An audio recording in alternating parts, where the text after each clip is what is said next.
Who watches the watchmen? Or who guards the guards? Decimus, Iunius, Iuvenalis.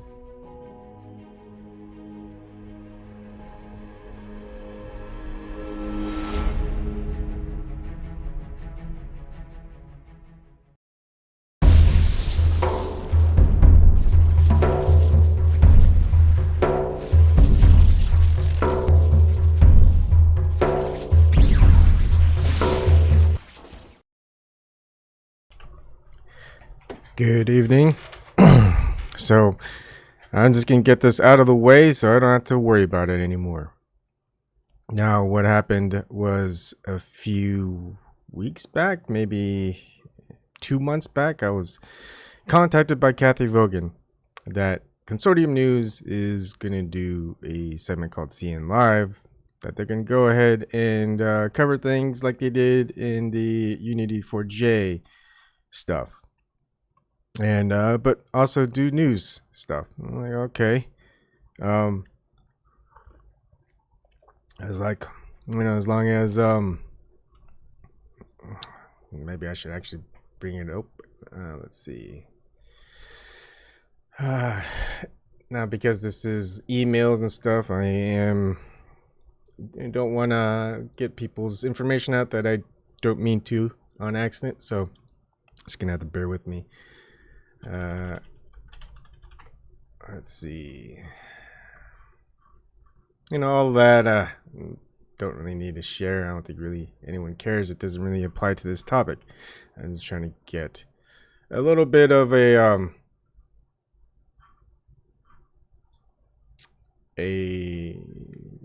backstory to this whole event in issue. Man, that's a lot of emails.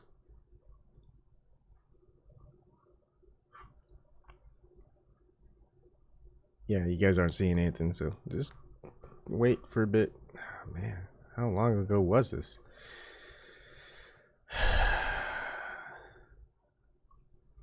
This is in June. No, wait. Holy crap, when is this? June. Wait, May 1st?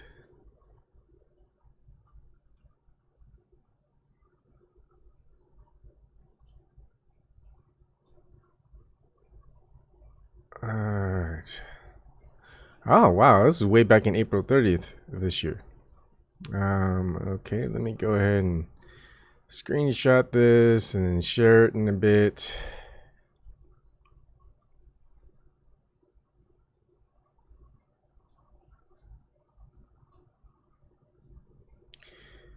Alright, screen, and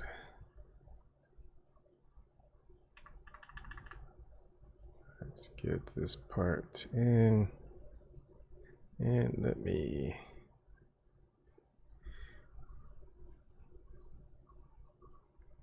let's see, need to redact information.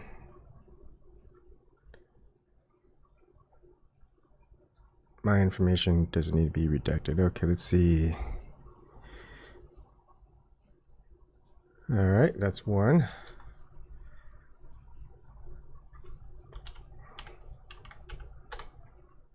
And let's get the reply back.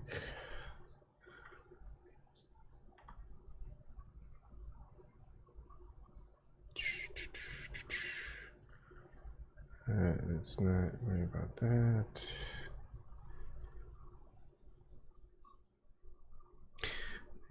My beef isn't with individuals. It's fine. I'm done with the individual parts.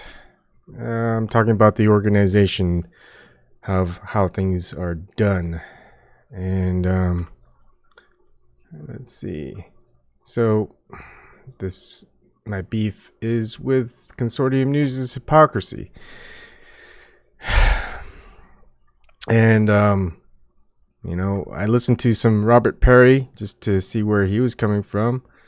And interesting thing, and I'm going to go over some of his interviews, which he's actually did an interview with On Point. that I'm just going to play back for a few minutes. Not necessarily the whole thing. If anyone wants to, you guys can always go ahead and find it and listen to it. It's worth it. Listen to the entire thing. I would like that fella. Okay.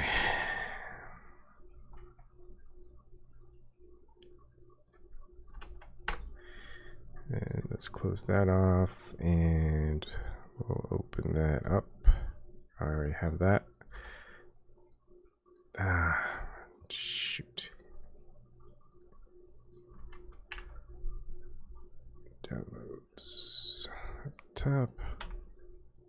All right, and we'll go here. Nope, I have to go left. All right, double checking. All right, good. Alt O. Hi, Shirley. I guess not very busy tonight, huh? All right, and I'm going to go ahead and show my Zoom, my monitor, and I'll get to the entire story quickly later on.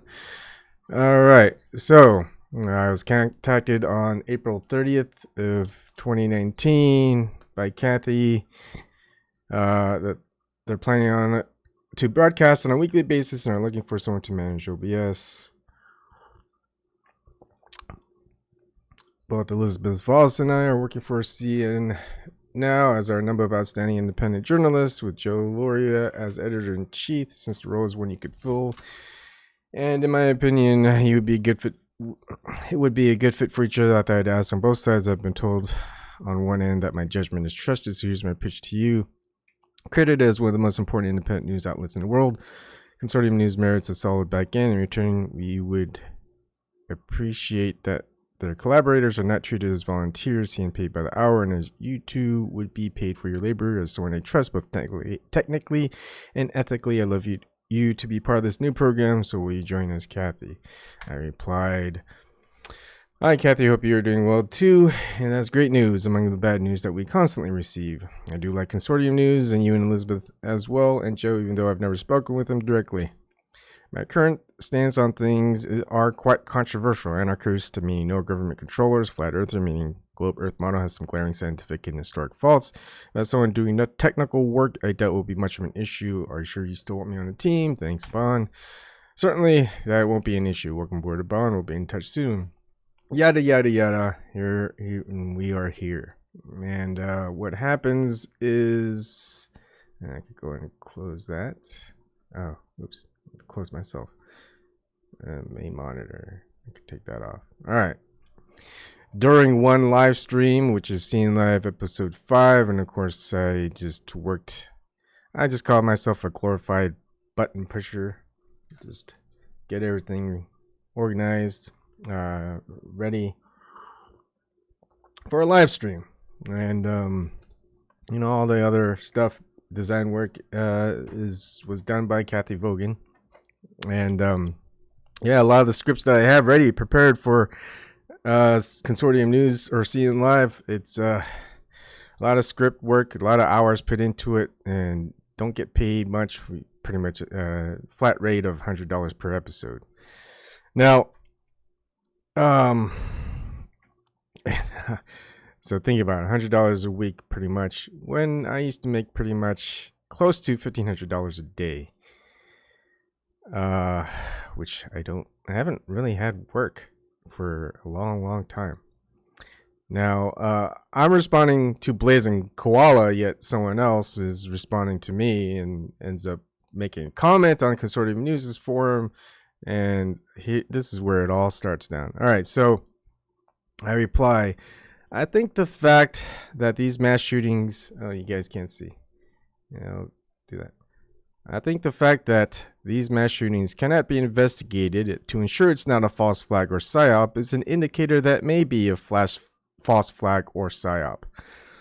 Now, I am not stating a fact or non-factual statement. It is just a statement where I'm thinking, and to ensure it may or may not be, is an indicator that may or may not be false flag or psyop. Now, this fella named Ronnie Mitchell, and of course you won't be able to see any of my replies, my 2 replies that have been censored out. And it's been censored out because of terms and service of Consortium News. Ronnie Mitchell, August 9, 2019 at 4:12 p. I guess, yeah, 4:12 p.m. I enjoyed the part about the Times and the Guardian ambush of Assange. New news to me for sure. One thing I can think that can detract from CNN's credibility in the comment section on YouTube when a tech person that Bon Kim refers to mass shootings as false flags. But no less important is that also is a flat earther. No joke at the look at the comment area, but as a tech person for CNN, it can look like those views reflect those of CNN, which is ridiculous, of course, but not everyone will know that. ConsortiumNews.com. August 9th, 2019 at 4:39 p.m. Those views absolutely do not reflect those of Consortium News. Thank you for pointing that out. And I replied because I did not say that they are mass shootings.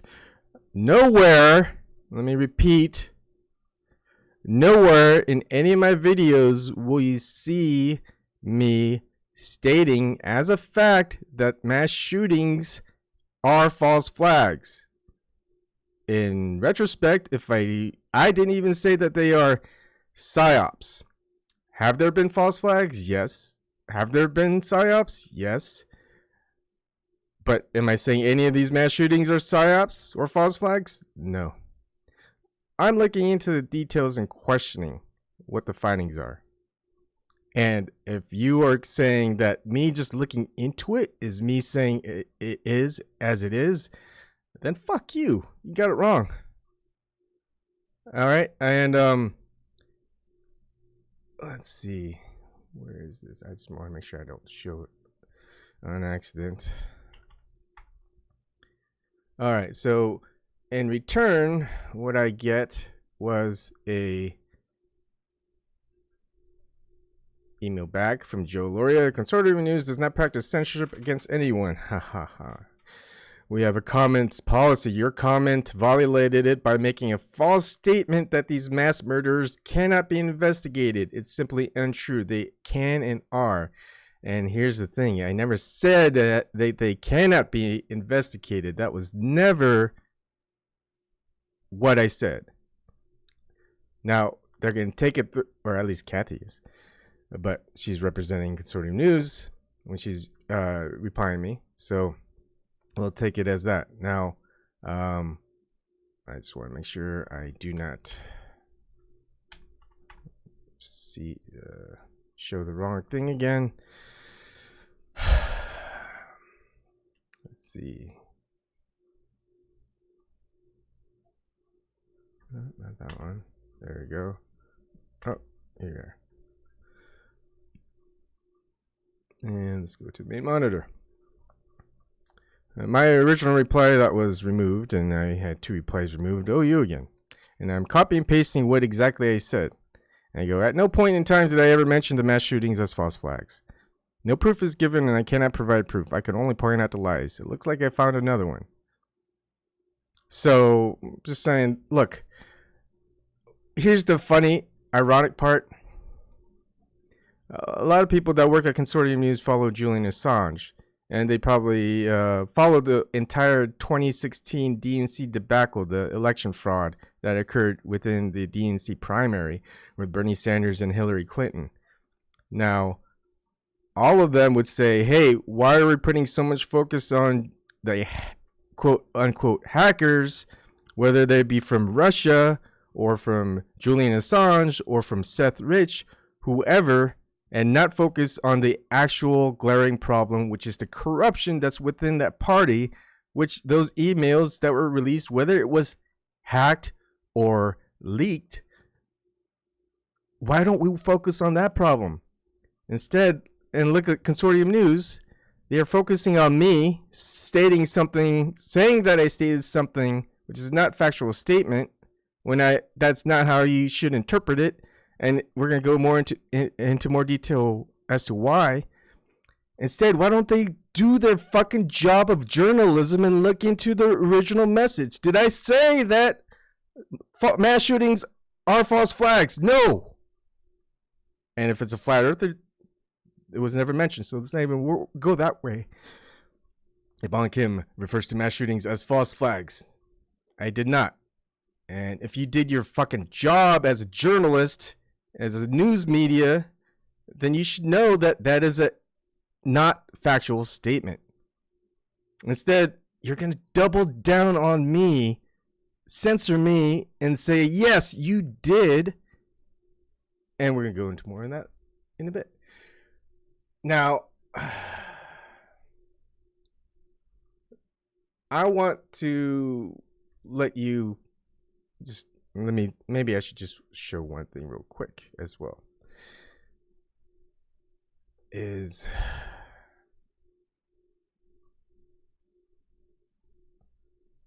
see. And I know I printed out some things. Okay, this is just kind of what I had in the comment section. But as I play back a interview with Robert Perry, and you should listen closely when he's interviewed by On Point in NPR.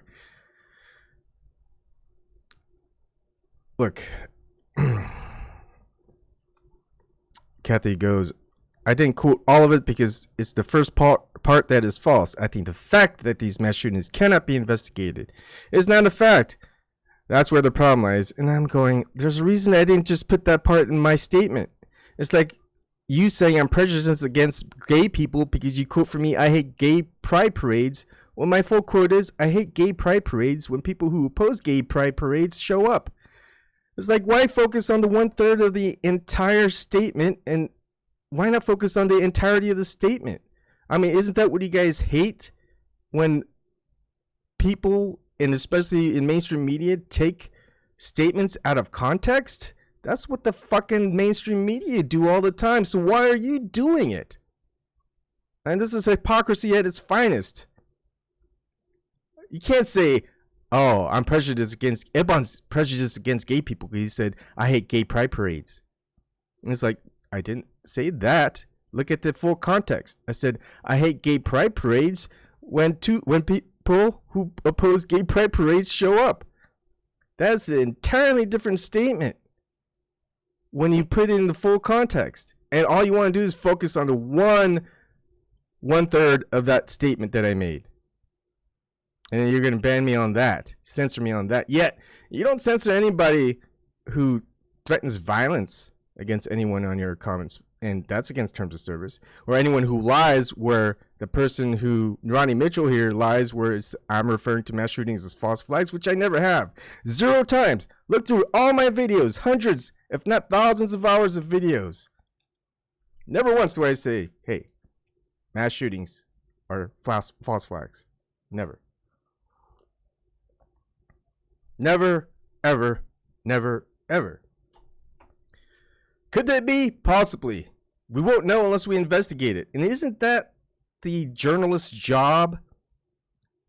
When someone says something, hey, let's investigate whether if that statement is true or not.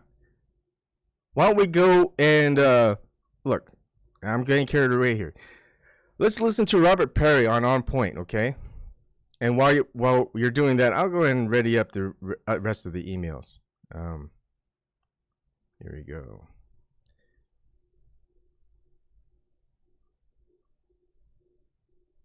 Listen to the first part. This message comes from On Point sponsor Indeed. If you're hiring, with Indeed you can post a job in minutes, set up screener questions, then zero in on your short list of qualified candidates using an online dashboard. Get started at Indeed.com/NPR podcast.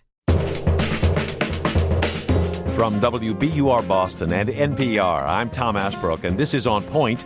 Investigative reporter Robert Perry has been around the block a few times. Back in the 1980s, even his own editors sometimes had a hard time believing what he unearthed. The White House disobeyed Congress and smuggled arms to Iran so they would fund a right-wing army in Central America? No way. Yes way. And Perry proved it, and a lot more.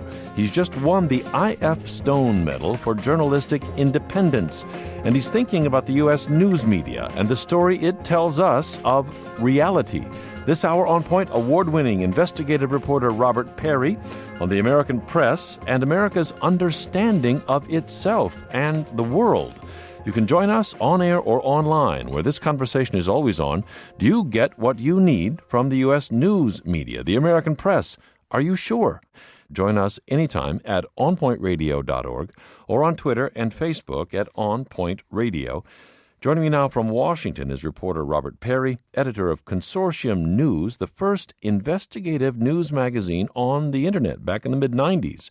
He won the George Polk Award for his reporting on the Iran-Contra affair, breaking many of the stories as the scandal unfolded.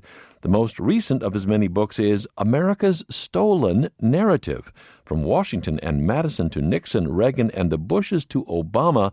That title itself gives you an idea of where we're headed today. Perry has just won the I.F. Stone Medal for Journalistic Independence, presented by the Neiman Foundation. I was there for the awarding of the medal and thought you might want to hear from this man. Robert Perry, welcome to On Point. Thank you very much for joining us today. Well, thank you, Tom. I really want to go back and look at some of the moments of digging that you've done in your long career as an investigative reporter. But I wish you'd unfold some of your own thesis here on America's Stolen Narrative, the title of your last book. How does a country's narrative get stolen, and what does the performance of the news media have to do with that? Well, there's an effort by many people in various positions of power to get the American people to believe what makes the most sense for the people in power to want them to believe. And we've seen this really evolving during my period in Washington from the 1970s, when, if you think back to that time, just after the Vietnam War, there was the Pentagon Papers. We then had the Watergate scandal. We then had disclosures about the CIA's secret operations, including assassinations, the so-called family jewels. Mm-hmm. And those were all sort of coming out at that time, and it reached the point that the American people were very distrustful of their government. It was very hard for the government to get the American people riled up again to go into more foreign adventures.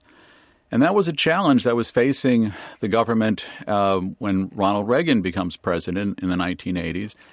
And we now can see from many of the declassified records from that era that the Reagan people took this all very seriously. They had this goal of what they called kicking the Vietnam syndrome. And the way they did it was to try to get the American people to believe in a world that wasn't really there. It was a propagandized, extreme version of the world out there. And by doing that, to get the American people more ready to have more support for wars in the future. There was even an effort early on in the Reagan administration to bring in CIA experts, people who were used to targeting foreign countries with propaganda and disinformation, and bring them into the White House and have them set up similar programs for the American public. It was headed by a fellow named Walter Raymond Jr., who was the top propagandist at the CIA. He was sent over by his boss, William Casey, the director. And he set up at the National Security Council these efforts to have interagency task forces to figure out how best to sell these issues to the American people. And the advice he always gave to his subordinates was to glue black hats on America's enemies and glue white hats on the groups that the American government was supporting. In the case of the Contras in Nicaragua, those were the rebels fighting the leftist government in Nicaragua, the Sandinistas. His advice was to glue the black hats on the Sandinistas and to glue the white hats on the Contras. And so you had this issue framed as the Contras were the moral equals of the founding fathers, in a phrase that Reagan was scripted to read. And the Sandinistas in Nicaragua was a totalitarian dungeon. So you had this mythology that was pushed to sort of create these almost fictional characters as a way to get the American people back in line so they would begin to support these efforts going forward. And we've seen how that's evolved since then. It's been sort of a bipartisan effort to really manipulate the American people. There was a phrase that the Reagan folks like to use called perception management. They had to manage the perceptions of the American people about the world around us. So it was really an effort through using propaganda and the U.S. news media to get the American people back under some control. So they would rally to things like, as we've now seen, the Iraq War in just last decade. And always the same kinds of approaches. The enemies always are wearing black hats. the U.S. side is always wearing white hats, but that's not really the reality. So in a sense, the true narrative, the true reality out there has been stripped away on behalf of the interests of the powerful forces in Washington who want to maintain a large military budget or want to get the U.S. involved in some of these foreign adventures. You bring that right up to date in your book, America's Stolen Narrative. You assert that a kind of false history, in effect, entrapped Barack Obama. How? Well, I think it's been true of some of the Democrats that they have been often unwilling to press for the truth about Republicans. There's a much greater timidity on the part of Democrats, as we've seen over the years. They tend to want to let bygones be bygones, move on to more pragmatic issues.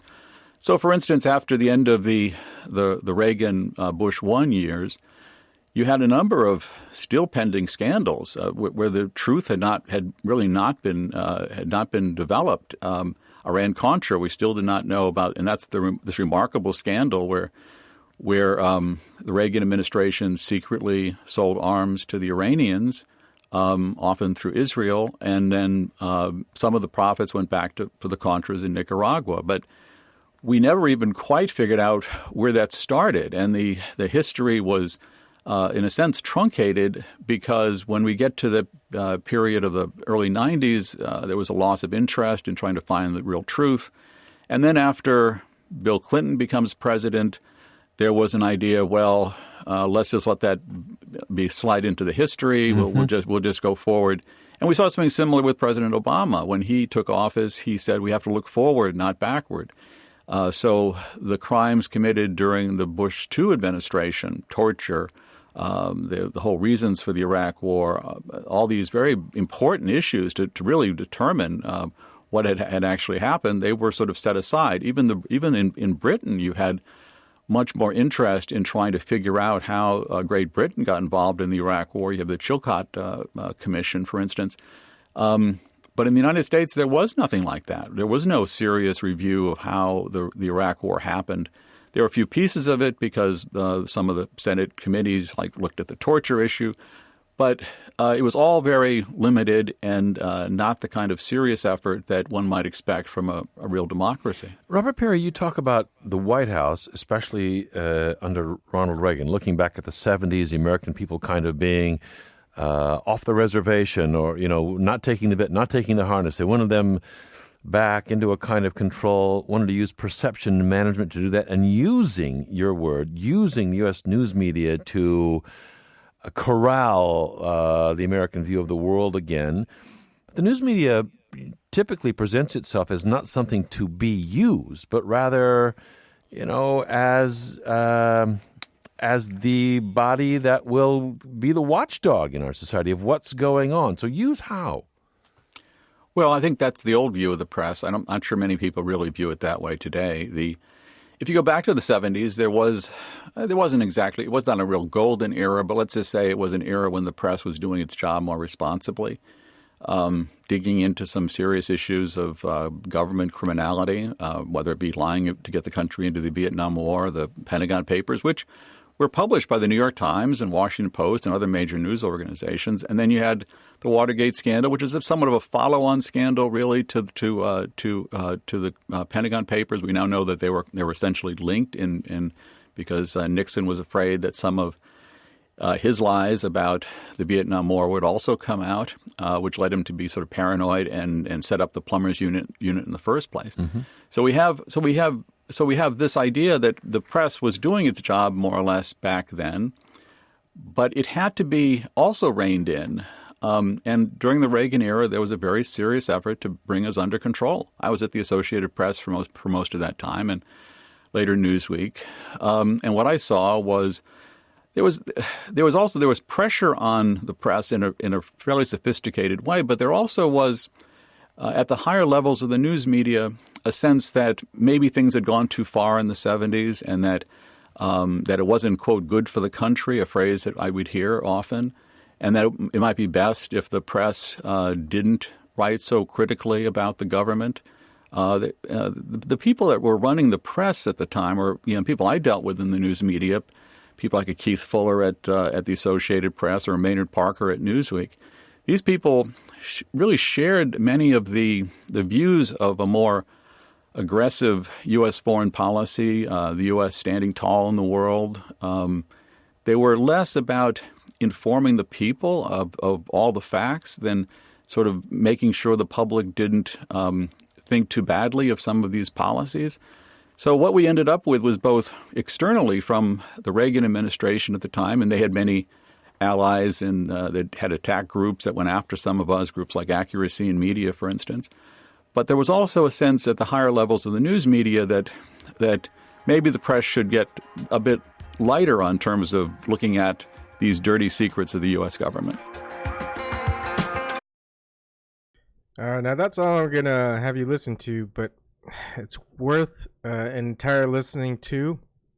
This is on WBUR On Point, October 26, 2015, journalist Robert Perry, America's Hidden History. But you can pretty much glean what I'm trying to come from it by listening to all of that. Now I'm just going to take a step back and show you these email threads. Redacted some of the information. Pretty much everything hopefully is okay. And here we go. I heard you want to resign from CNN Live. Yes, I did. Holy shit, really? We've been doing great work together, and I've just been modifying all the graphics to suit your availability. My understanding is that you're annoyed about having a comment removed from the CNN website, which appears to have breached their terms and service, whatever, T&Cs. I'm surprised you want to quit because of that, but since you assured me your personal views wouldn't be your problem, and I already said originally that are quite controversial. That will be much of an issue. Now, let's see. But if you're firmly intent on withdrawing, please don't jeopardize the show. Give me a bit more time to replace you. Can I have 2 weeks of notice at least? Hi, Kathy. I really like you, Kathy and Elizabeth, but I will not in good conscience support a hypocritical. Oh, shoot.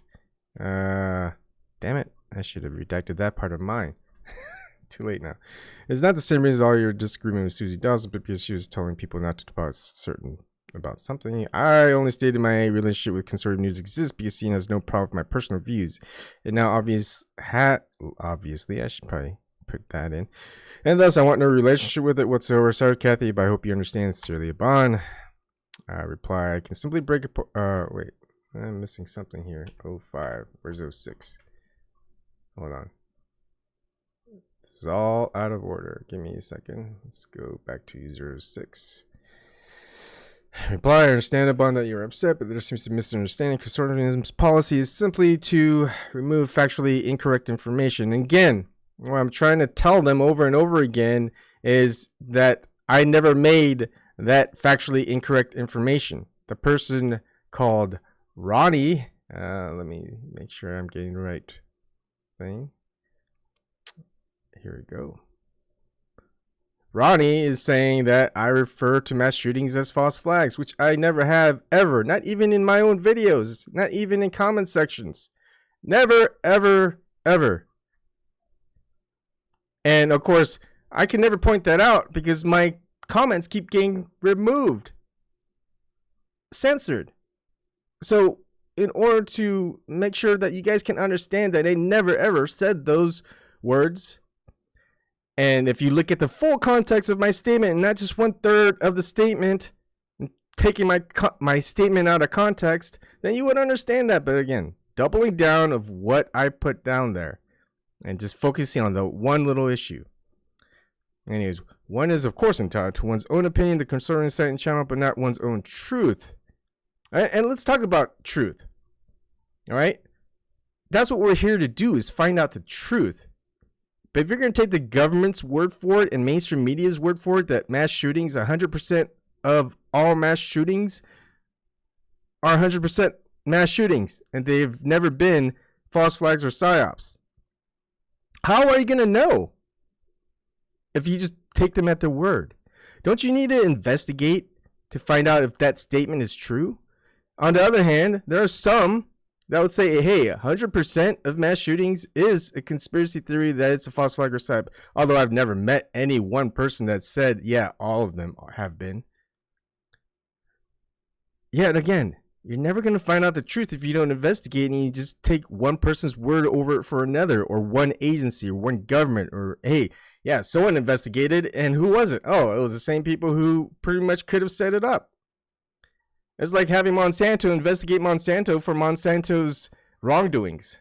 Who the fuck is going to say that's a great idea? Probably only Monsanto and those who support them. People injured by Monsanto, they're going to say, what the fuck is going on here? No. If statements are false, they must inform the public, particularly if they are coming from our teams, speakers, or writers who have earned a high level of public trust over the years. I guess I never earned any public trust. Why did you come to me? Why do you trust me? Because I'm adamant about the truth. I'll defend your freedom to say whatever you want. But I'm going to say whatever I want too, and I'm going to defend my right to say it. And especially if you have a misunderstanding or being a hypocrite or you're lying about something, and I'm going to defend my position. Your statement that mass shootings cannot be investigated, again, 1/3 of my statement was perhaps awkwardly worded, but as it stands, it is simply untrue. Yeah, because it's 1/3 of my statement.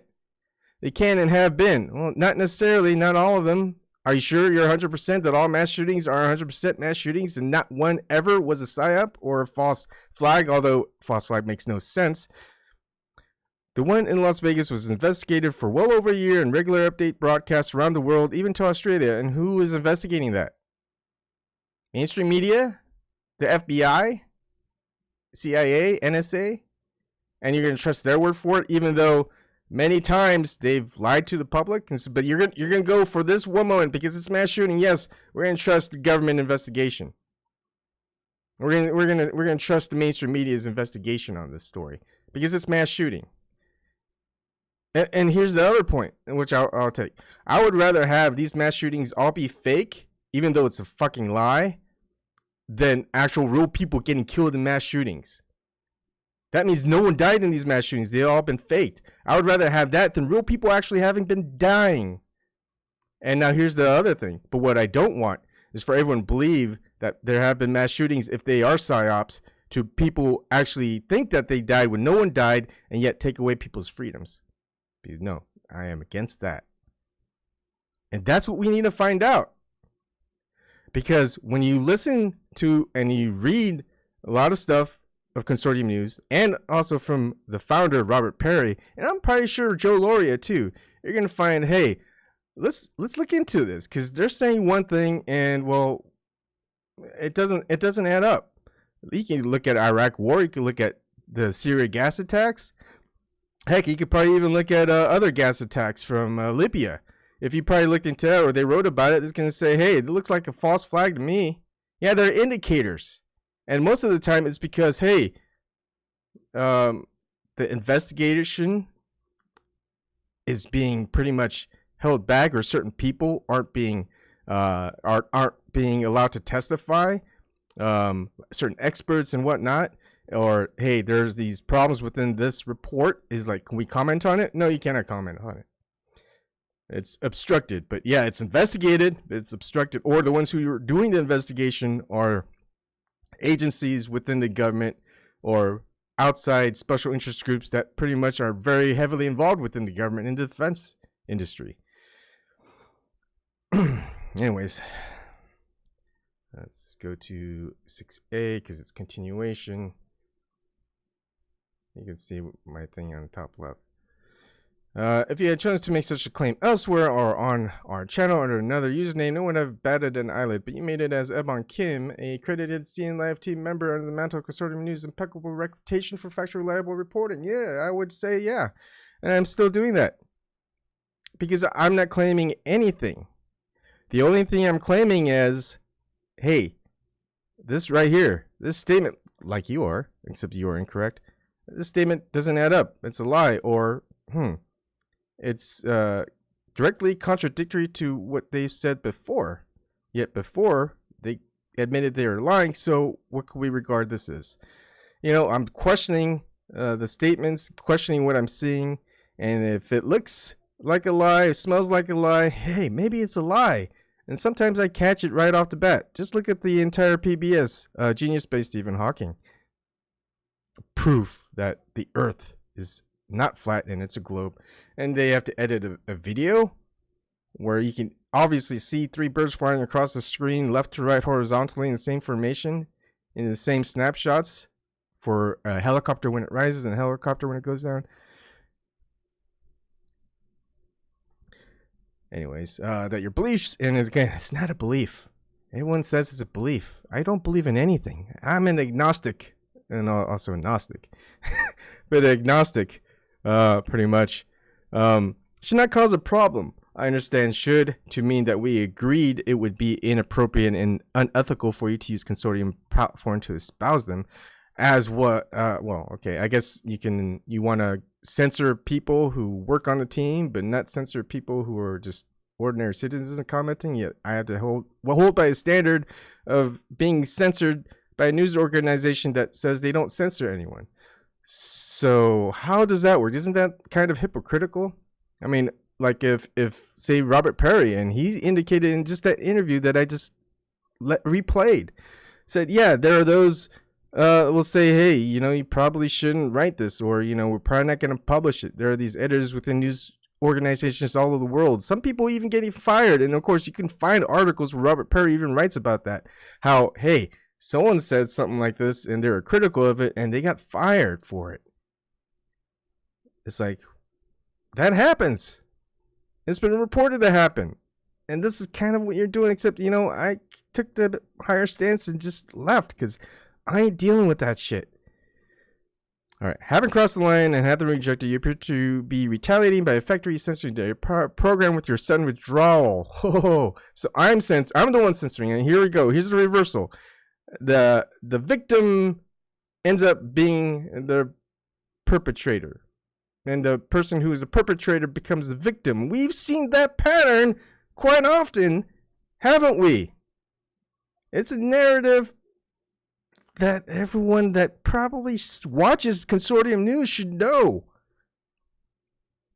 Anyways, that hurts everyone. The rest of the team, our guests, and the public, even Julian Assange, since we intended to have Mark Davis on next week to crush the Guardian smear definitively and make a real difference in terms of service. Well, then you shouldn't be censoring those who are helping you. You came to me asking for me to work on the team. I didn't go to you to ask for me to work on your team. You asked me. And make a real difference in terms of his defense. Christina Assange, who has been ardently supporting us over the last 5 weeks, has said, well done. Look, if you want to, you can come on my show. You can have Mark Davis come on my show. You've got the link to Zoom right now. I changed it up so people don't use the link that I have that's customized. You can just have him come. If it's that important, put him on my show. I won't censor it. If you make a statement about something, I won't censor that either. Oh, YouTube might. And advise us to protect his valuable talk. I implore you, Bond, to not launch a wrecking ball and all this good work. I'm sorry. It's not that I'm launching a wrecking ball. I'm just hoping you understand the hypocrisy that's going on within the Consortium News, which you're a part of, and hopefully you amend that. A wrecking ball is crashing it all down. I got a lot of sensitive information. I don't reveal it. There's a certain thing that one has, I don't know, honor, honesty, ethics, morality. If you want to withdraw, fair enough, but do it graciously and with consideration for all your actions affected. Yeah, but no graciousness or consideration for me, it appears. I've asked blank and blank if they can help us, and blank is willing, but for a smooth transition, request you send blank the CN Live OBS profile. Will you do that for me, please? I'm sorry to see you go. And let's see, we got a few more here.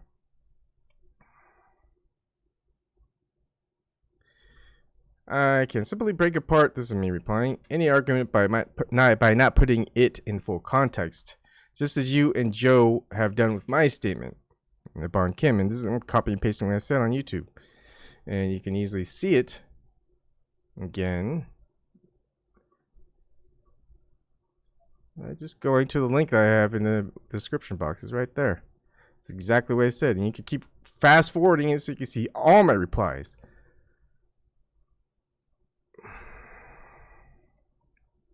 Let's bring that back. Wow. Hold on. Damn it, wrong way.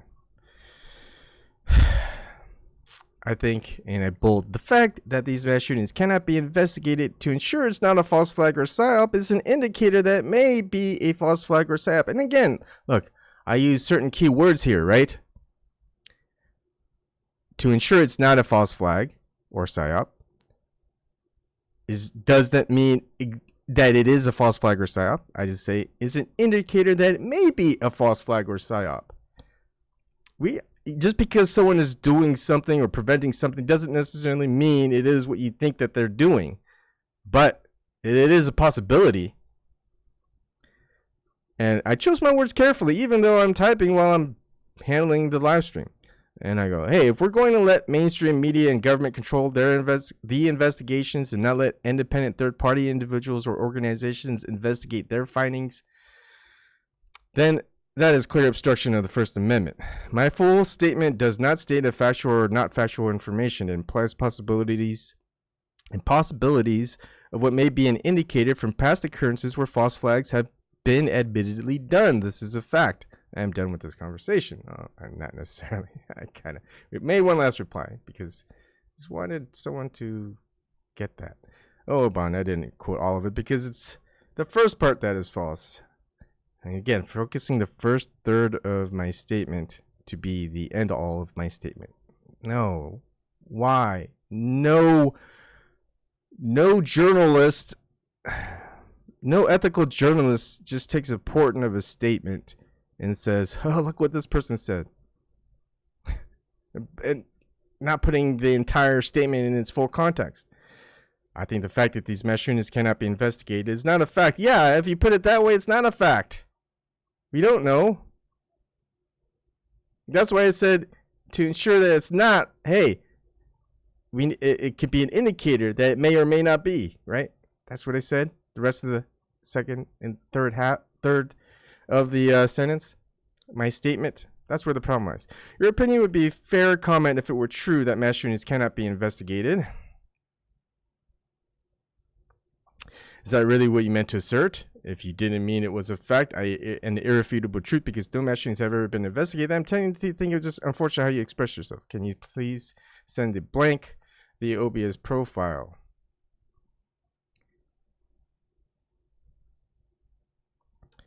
And reply, there's a reason I didn't put just that part in with my statement. It's like you saying I'm prejudiced against gay people because you quote from me, I hate gay pride parades. Well, my full quote is, I hate gay pride parades when people who oppose gay pride parades show up. You're only making the case against me worse.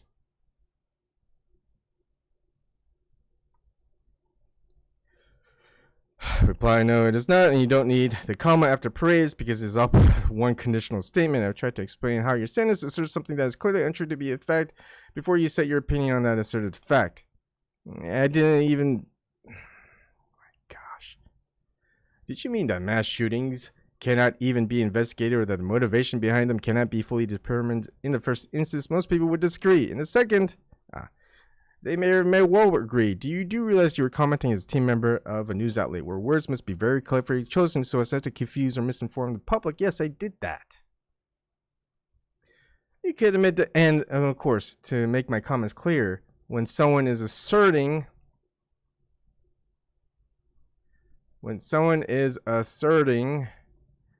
that, hey, I'm referring to mass shootings as false flags, and you won't even keep my reply so as I can tell them exactly what I stated, and that no,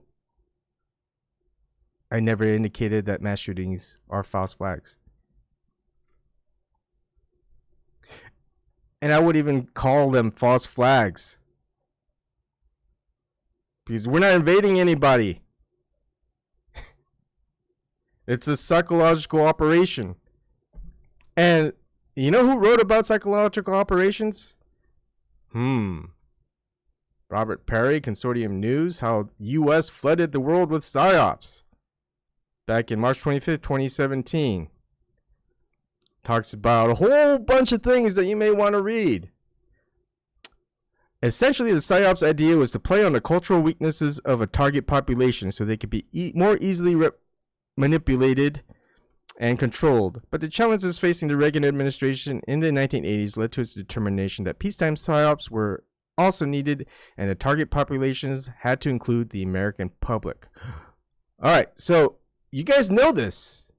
You guys are journalists. You guys are from Consortium News. You know who the founder is. Do you not read your founder's articles? Robert Perry? I mean, this is just stuff I know too, that pretty much a lot of people that are probably watching me now should know, or Consortium News readers, they should know this.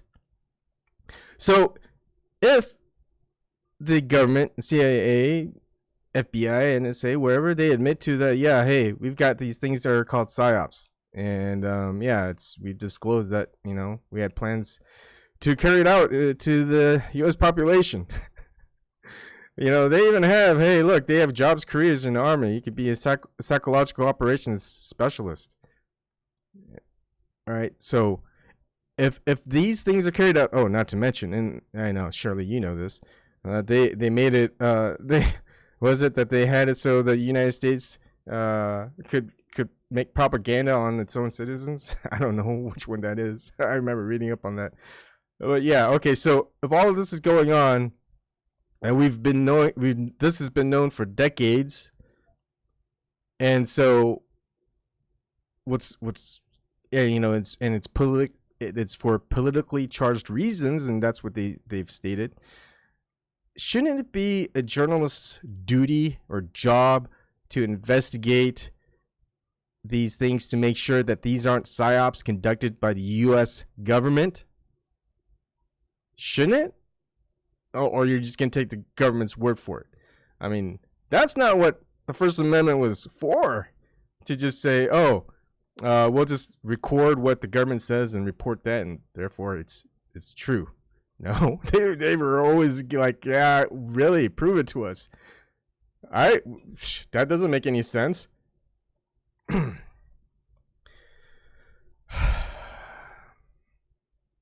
again, I mean, this could be just easily looked at. Again, he also added more from the archive by Robert Perry, originally published December 28, 2014. The victory of perception management. He talks about the entire PSYOP towards the American people, and it's called perception management, and where it's about domestic propaganda. I mean, how would you not know this? So, if you're going to assert that mass shootings can and never will be or are PSYOPs or false flags, and you're just going to take the government's word for it, then you're not doing your investigative work. You're not doing journalism. You're not really doing what you should be doing. When the U.S. government had invaded Iraq because of weapons of mass destruction, I have a feeling everyone within Consortium News, I have a feeling Joe Loria, Elizabeth Voss, and Kathy Vogan were going, shouldn't we have an investigation, third party investigation, to see if there are? And so far, anything that's reported seems to indicate that there really isn't. But then there's this one source within the government says that, yeah, there is. So we're just going to take that person's word on it, just because everyone believes that there's weapons of mass destruction in Iraq, that we're going to go to war. Yeah, I doubt that. So was that was okay to look into, because it's fooling the rest of the world, but not really. Or no, it is fooling the people in the United States too. I don't know why that'd be okay and this stuff isn't. All right, let's what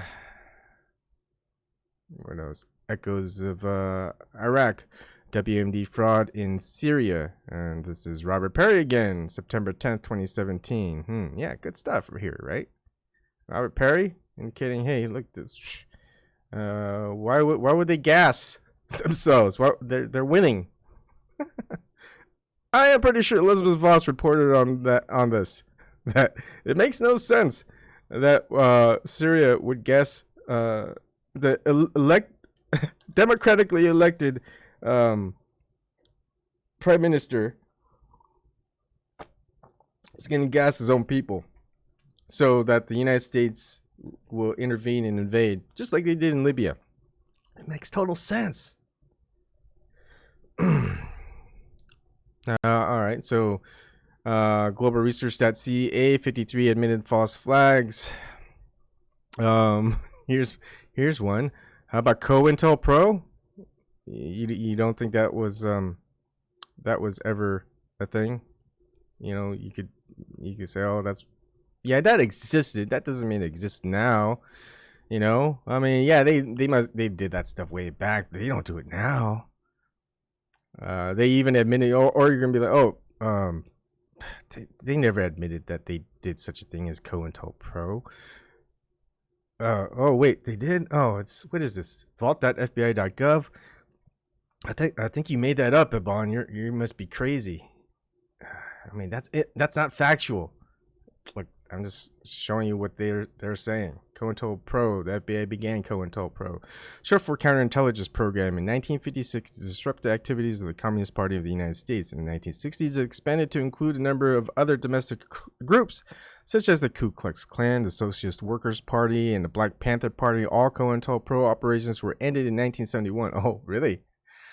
Although limited in scope, ended in 1971. It seems like Robert Perry was saying no. Probably it continued on. Anyways, although limited in scope, about 0.2% of the FBI's workload over a 15-year period, COINTELPRO was later rightfully criticized by Congress and the American people for abridging First Amendment rights and for other reasons. Now, there was a lot of investigation into it, right? And they go, hey, yeah, okay. Yeah, they were doing that. They didn't want to own up to it because the people in power are going to want to stay in power. Oh, so if I told you that there was a time where the government released joint chief of staff or whatever, you know what I'm talking about, maybe not. Anyways, the government released that, they planned on bombing American citizens with planes in order to start a war with another country. Does that sound, do you think I'm a conspiracy theorist? Do you think I'm talking about 9/11? No. I'm not talking about 9/11, but it sounds like that could have been what happened with 9/11. You know what I'm talking about? I'm talking about Operation Northwoods. And look, from Chief of Operations, Cuba Project, Subject Operation Mongoose. Dated 5th of March, 1962. This is from nsarchive2.gwu.edu. It's unclassified. You can see it. Here it is. As admitted by the U.S. government, recently declassified documents show that in 1962, the American Joint Chief of Staff signed off on a plan to blow up American airplanes using an elaborate plan involving the switching of airplanes and also to commit terrorist acts on American soil and then to blame it on the Cubans in order to justify an invasion of Cuba. See the following news report, the official documents, and watch this interview with the former Washington investigative producer for ABC's World News Tonight with Peter Jennings. So there you have it. They even admit it.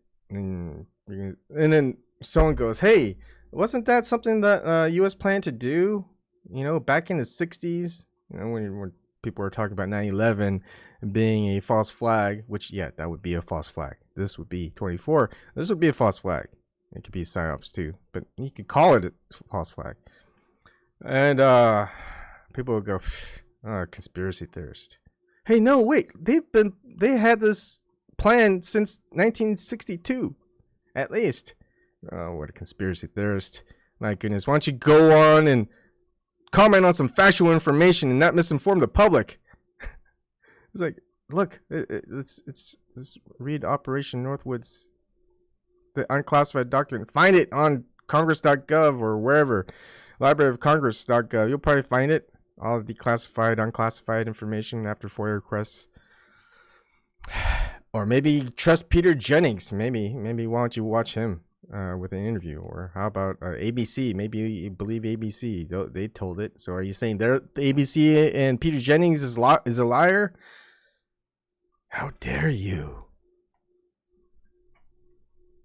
So when I look into stuff, I'm just looking at the official narrative. But when I also look at stuff, I look at people who investigate. And this person, Wolfgang Habig, is one of the people who's very, very much disliked. And he doesn't even go into conspiracy theories and anything like that. He's just looking into, hey, what doesn't add up? It's like, let's ask around. So he doesn't even touch anything that happened. What he's looking into is invoices, and that, this is what we're supposed to do when this happens. So is this what actually happened? Or, hey, let's look at, this, we've got these, emails from the superintendent or whatever, and all this other stuff. Email exchange between the Sandy Hook Elementary principal and school custodian on moving to school, and an invoice from Dean's Foods of a food delivery at Sandy Hook Elementary School at Chalk Hill Middle School in Monroe, Connecticut. The spreadsheet listing invoice of Dean Food deliveries of Sandy Hook Elementary School in Monroe. None of this touches on the actual mass shooting of Sandy Hook. I'm just looking into all these little weird abnormalities that seem to have occurred, and if these are invoices and all these things are true, then it puts some of the things that actually happened in Sandy Hook into question, and that we should probably look into it more. And of course, he's being sued. But even reading this, do I say that the Sandy Hook mass shooting was a false flag? No. First, I would never call it a false flag. Two, okay, maybe I'm calling a stop. Have I ever called Sandy Hook a psyop? No. I said could be. Who knows? I wish we knew more information. I wish we could have more people investigating it, and not just have the authorities and the FBI or the NSA or the mainstream media investigate it. Let's just have some real people who are independent of it, third party outside of it, investigate it, and that's what this person's doing. And he's pretty much blocked and attacked and redacted and censored and whatever. And you know what? I called him because someone that I follow within the flat earth community, such a scary term right there, called Marty Leeds, who deals with a lot of math and numerology and things like that. You know what? We exchanged on Skype, and I asked him, hey, can I get Wolfgang Habig's contact information? He gave me his phone number, and I contacted him and left him a voice message saying, do that. So I did. And hopefully I get to interview Wolfgang Habig, and I want to ask him questions, and framing it is, all right, all right, what was your, break it all down, because a lot of his stuff has been taken off and censored. It's like, all right, what exactly are you investigating? Are you 100% like, hey, I'll say it straight up. Like, I don't know if this mass shooting is a false flag. Of course, you wouldn't call it a false flag, but it's psyop. Are you 100% that it's a psyop, and that it didn't really happen? We'll get his idea of it, and then we'll ask, okay, what makes you think that? He'll provide his thought processes and what his findings, and see if it touches on that, what actually a lot of conspiracy theorists are actually looking at. And you never know if all of that is just a controlled opposition to control the narrative of conspiracy theories. Look at that. They're thinking crisis actors and all of this stuff. And it's like, we're looking at just stuff that we could actually see, receipts and invoices and emails, and, let's piece it together that way, because that's just evidence. It's not conjecture, it's evidence. It's actual, evidence. There's no other word I could say. And if all of this is true, with all of these emails and food service invoices and moving of moving of the address for the school where the food delivery is not actually going to the Sandy Hook Elementary School but to Chalk Hill Middle School, then where was Sandy Hook Elementary getting their food? And all this other stuff. Anyways, that's that. So yeah, I don't know what else to say. I've said my piece. It's an hour and 7 minutes. All right, let's see. Alt O. Let me look at your comments, because on that entire tirade, I did not look at anyone's comments. So I'm sorry about that. Hello, Shirley. Hello, Mia. Hi, Kathy B. Hi, Grant Jarvis. I'm scrolling all the way up. Sorry. Hi, RSFO. I already enjoy my freedom of speech. Go to hell t-shirt. All right. Let's see. Talking about RTS, real-time strategy, and turn-based strategy. That's funny stuff. Grant Jarvis. Why I say the same thing about investigations being terrible. Chilcot investigation into Iraq war, good example. British government inquiry came out and said 4 reasons Libya were BS, so saying read previous comment. Kathy B, the ugly view of Western democracy, CN July 18th, 2019, from flimsy false flags in the Gulf to the signing of Assange's extradition warrant. Craig Murray reviews the abuses of power made obvious in the past 2 weeks. Claude Alley projection. I don't think Epstein's dead, just removed. He might be dead, but no way. How do you introduce new evidence? Investigation after investigation. Grant Jarvis, with Vegas shooting, they'll have trouble with new evidence. One crime scene was contaminated and light left on. Now any new evidence may be inadmissible in court. Yeah. Evidence found at contaminated crime scene will be inadmissible. The Vegas deal was Claude Alley.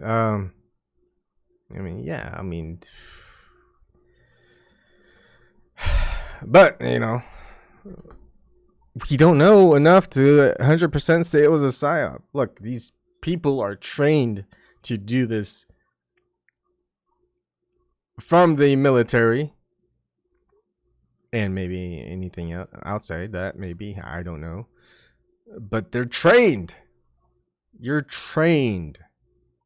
And this exists. It has existed. It currently does exist. It still exists.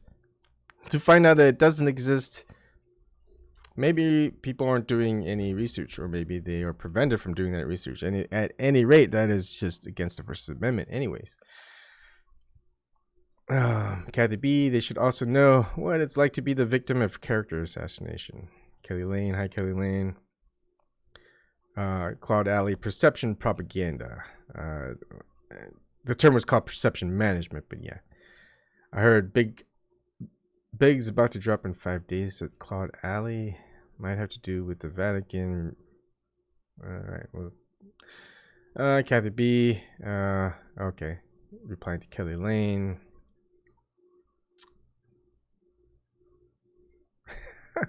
Old joke about a ASIO official who said, "We don't use medieval torture techniques. We're a modern agency." Oh, that's a bad joke. Horrible joke.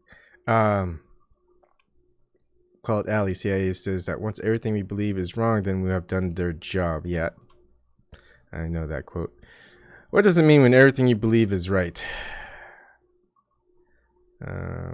How long is that ends dong? Wow. Oh boy. False flag is the worst name ever. They should have called it something else. What's the opposite of a LARP? Blah blah, blame Jews. Former Jews would be a much higher place. How do you know that? I like Jews. I know a lot of Jews. I trust a couple Jews with my kids, and that's not a reach. That's not an easy thing for me. So maybe Zionist Jews, maybe Zionists, maybe someone who like Israeli Jews, propagandist Jews. I don't know. Whatever faction. Pretty much anyone who just wants to spread lies. I would say I don't like them. You don't have to categorize them. Let's see. Really? Like cheese rather than juice. Get that cheese. Hi, Bob. Yeah. Anyways, I think I can put this to bed. I think it's done. Stop censoring people. Let me see here.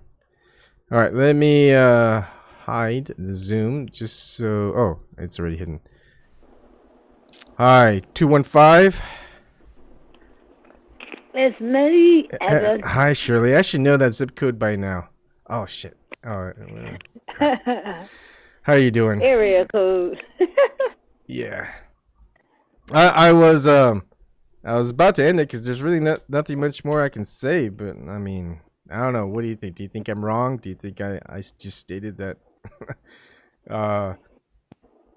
You think my first 1/3 of the statement is what should be focused on? Well, I was running back and forth. I was doing dishes. No worries. But the conspiracy theories, like I said, the CIA and FBI made that up after they covered up JFK. Yep. And hey, Ray McGovern, you listen to him, right? He even admits it. Yeah, I love Ray McGovern and Bill Biddy. Did you follow the veterans from the USS Liberty? No, wait. What do you mean? Sorry. The soldiers, the former soldiers that were on the USS Liberty. It was hit by, I guess, some kind of bomb or something. And they knew who did it. You know who did it. Was this back in, like, the 90s that you're talking about? No, not in the 90s. This is old time because these veterans are old. They have a YouTube page, too. Okay. The USS Liberty. I'm thinking of something else.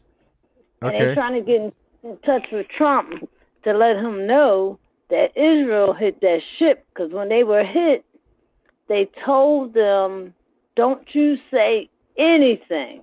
If you do, we're going to give you shock treatment. Oh. Hey, are you going to really listen to some old veterans who served their country and got torpedoed or whatever? I'm just kidding. Goodness gracious. I shouldn't be so sarcastic. All right. That's interesting. Yeah, I'm not surprised. I mean, Me either. The only way we get our information is because people are brave enough to speak out even with threats of violence against them. Right? And yeah. that's why we follow all these whistleblowers, right? Yeah. Isn't that the whole point? It's like, hey, there's some corruption going on here, or there's some lying going on here, and they're reporting it, and everyone is attacking them for reporting it, and they don't focus on what the corruption is. Because if it didn't reveal a scandal or corruption, no one would care, right? Like, no one would care if say Hillary Clinton's private emails was all about yoga. No one would care. It's like, okay, it's yoga emails. No one cares about that. Oh, wait, there's more to it than just yoga emails? Like, it's... I heard some people say, I don't care about her emails. I'm like, huh? Yeah. And look at France. How many days they been? Is it down to the 40th? And Hong Kong. Oh yeah, that's what we're talking about. All the riots and stuff going on, or the no, riots is the wrong term. Protests. It's the mainstream media calls them riots. Yeah, mainstream media calls them riots. They turn to riots when the police start getting involved. Yeah. I mean, yeah, it's all over the world. It's Brazil, Hong Kong, France. Yeah. Venezuela's been doing that for a long time. It's time the U.S. started protesting out there, and they have been. It's just not a concentrated effort as a lot of these other countries seem to be doing. Well, a lot of people haven't gotten the word yet. Yeah. It's a shame. So my husband was just telling me, they said Warren is rising in the polls. I said, where the hell did you get that from? MSNBC, CNN. He couldn't say nothing. I said, they bamboozling your butt again. They did the same thing in 2016. What? You don't trust the DNC? The DNC changed from 2016. They're not the same. Oh, hell no. They never reflected on what the hell they done. What? You don't trust, was it Tom Perez? Hell no. He looked like the Tales from the Crypt Keeper. Oh, my goodness. But isn't he a progressive? I thought Tom Perez was a progressive. He's not a progressive. Because him and Obama, when he was the Labor Department secretary, they changed some tax laws to get Uber in. Where are you getting your information, Shirley? From these conspiracy theorist websites?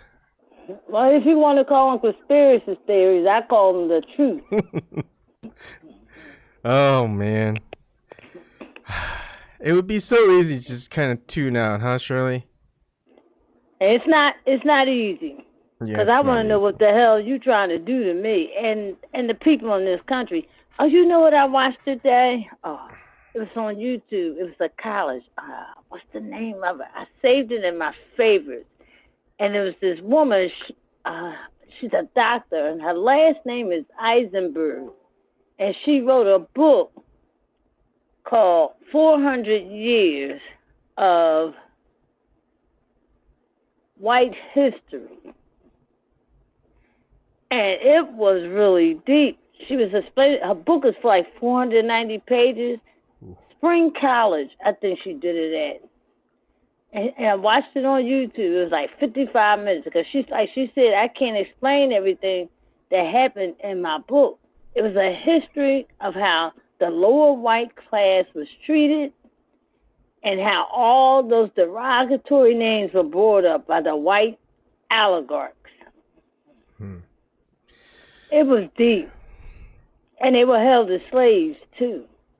Yeah. And I learned Benjamin Franklin didn't care for those people either. Yeah, a lot of the stuff that we do read about founding founders and stuff, they kind of they didn't stand up all the way. They had a lot of sayings and nice wordages, but, they made allowances, but they did it in a way to hopefully ensure that in the future that what they state would be the case. And I don't know. They had some sick names for white people. Yeah. It's a shame. And just like they had it for African Americans. Yeah. And there's a reason why there's certain founding fathers that I really like to focus in on and stuff, especially the Adamses for me, just because they weren't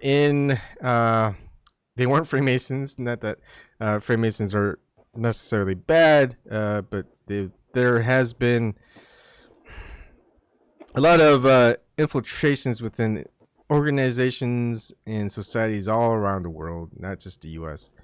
But it's the they British. also never owned slaves. Who? The Samuel Adams and John Quincy Adams too.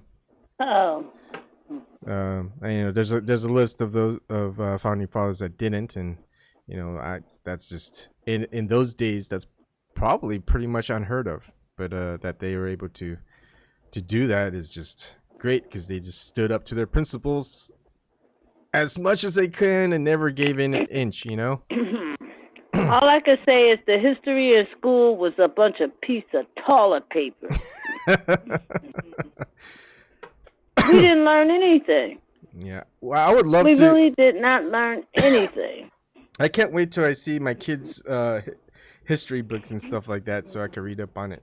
I want to turn to the page like in 2001, 2002, and 3 and 4 of everything that happened from 9/11 to the lead up to the Iraq War and see what they put in there.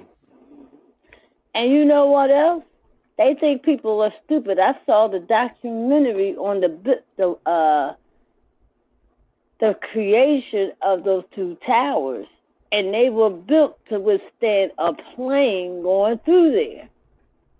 I think they forgot about that because that was an implosion. That was not from them planes.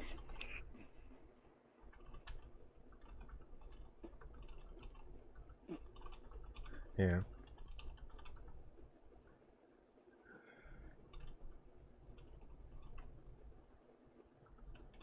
Sorry, I'm just typing in.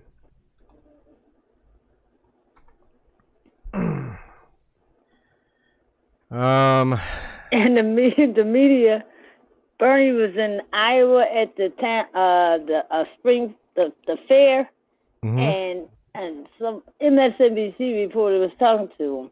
He said, "You know, you're dropping in the polls." He said, "Look, that's that mainstream media polls. You can't believe that stuff."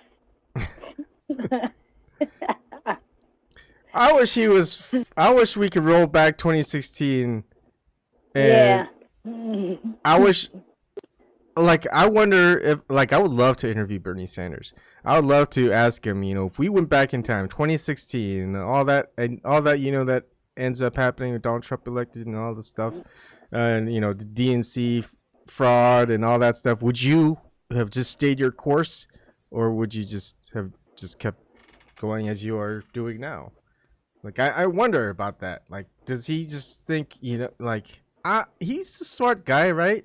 I don't think he knows what was going on. After he talked with President Obama, he changed his stance 180. Oh, yeah, he looked totally different. He looked defeated. Yeah. So I wonder if he just kind of regrets what happened, and I don't know.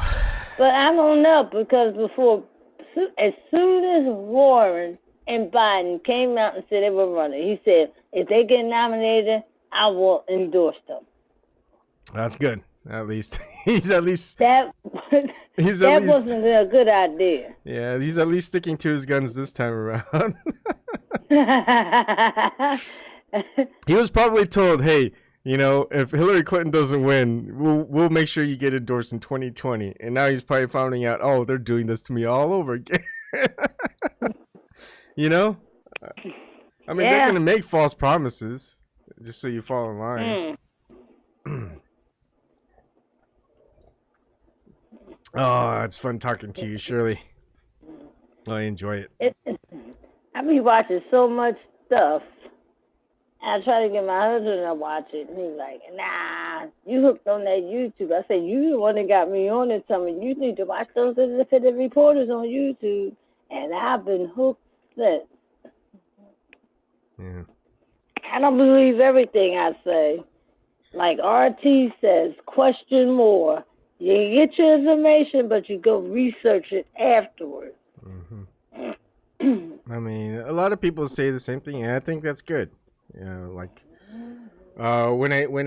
I tout Bill Cooper, he has that quote of, trust no one, do your research, do your own research, and figure out for yourself what's true and what's not. And don't rely on someone else to tell you what's true. That's kind of how we got into this point, Yep. And he was fooled. He was like a big UFO conspiracy theorist guy, because he trusted kind of like all the information that was put out on that from the military standpoint. And then I think the last couple of years of his life, he was like going, oh man, all of that was a hoax. The UFOs and all of that's a hoax. And people don't realize that, because the interview he did with someone talking about that isn't widely known. And so, a flat earther, Marty Leeds, he was. I mean, yeah, Bill Cooper might have gotten stuff wrong, just like he got that wrong. But he knew at the end. He's like, hey, the whole UFO thing is a hoax. Even though it is. Yeah, it really is. And so it's like, yeah, we get people get fooled a lot. Heck, I've been fooled a lot. You've been fooled a lot. But it's about not getting fooled. Getting fooled less and less until you realize, hey, it's really hard to get fooled again, because there's a really simple pattern to this whole thing, right, Shirley? Yep. Yep. Now, some people may get triggered about what I'm about to say, but I watched this YouTube guy. His name is Brother Ben X. He goes back in history, like in Egyptian time. and he said,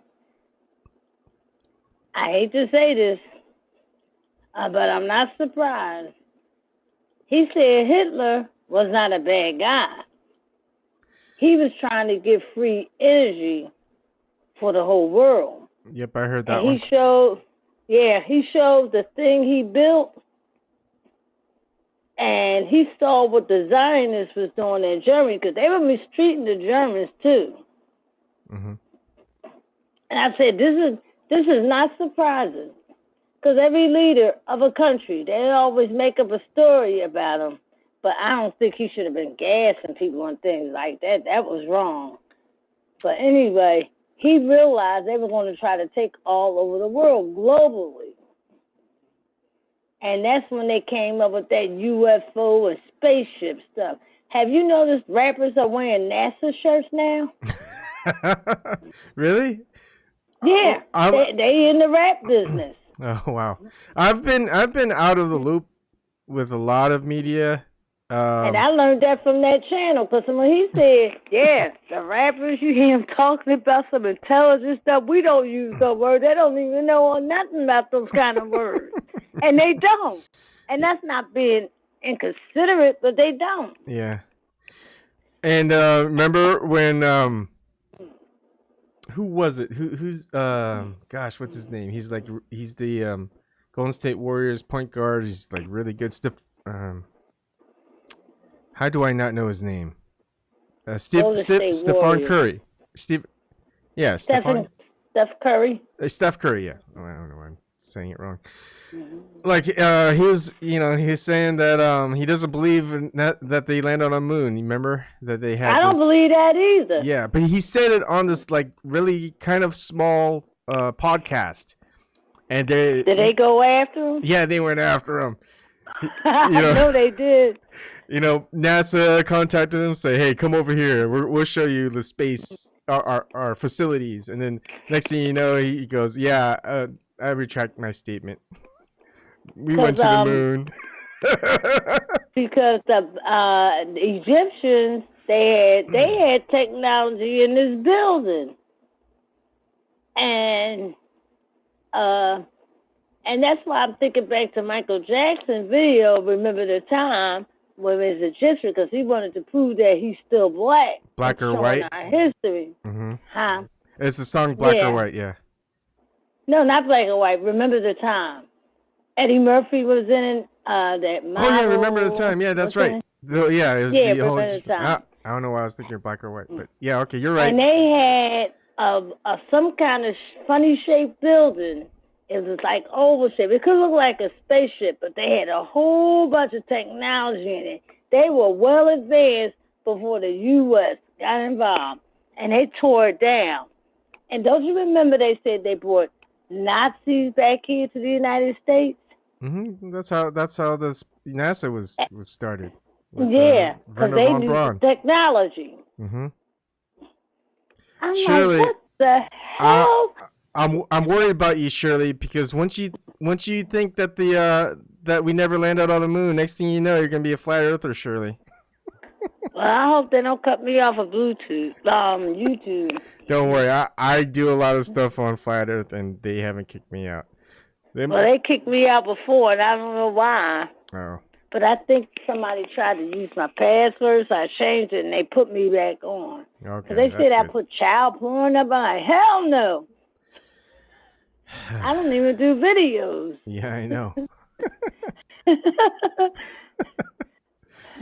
Oh, man. But it's amazing. You learn new things every day. Yeah. A lot of that is just people who just constantly go at it and try to let people know. He does research.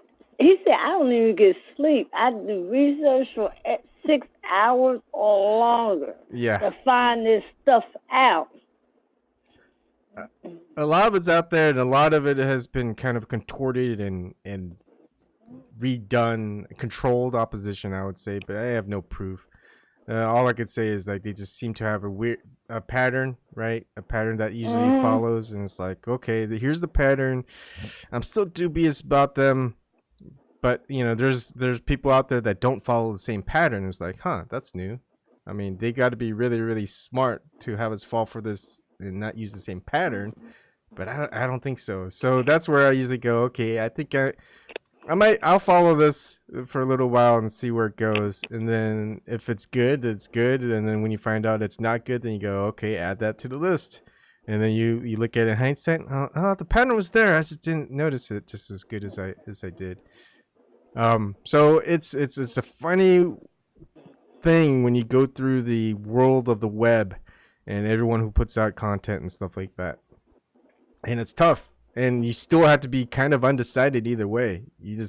Instead you just get a different perspective and you go, yeah, I guess that could be a possibility. And then there are like people who are like very adamant about no, never, can't even think about that. And you're like going, why is everyone saying that? I mean, can't we just say, hey?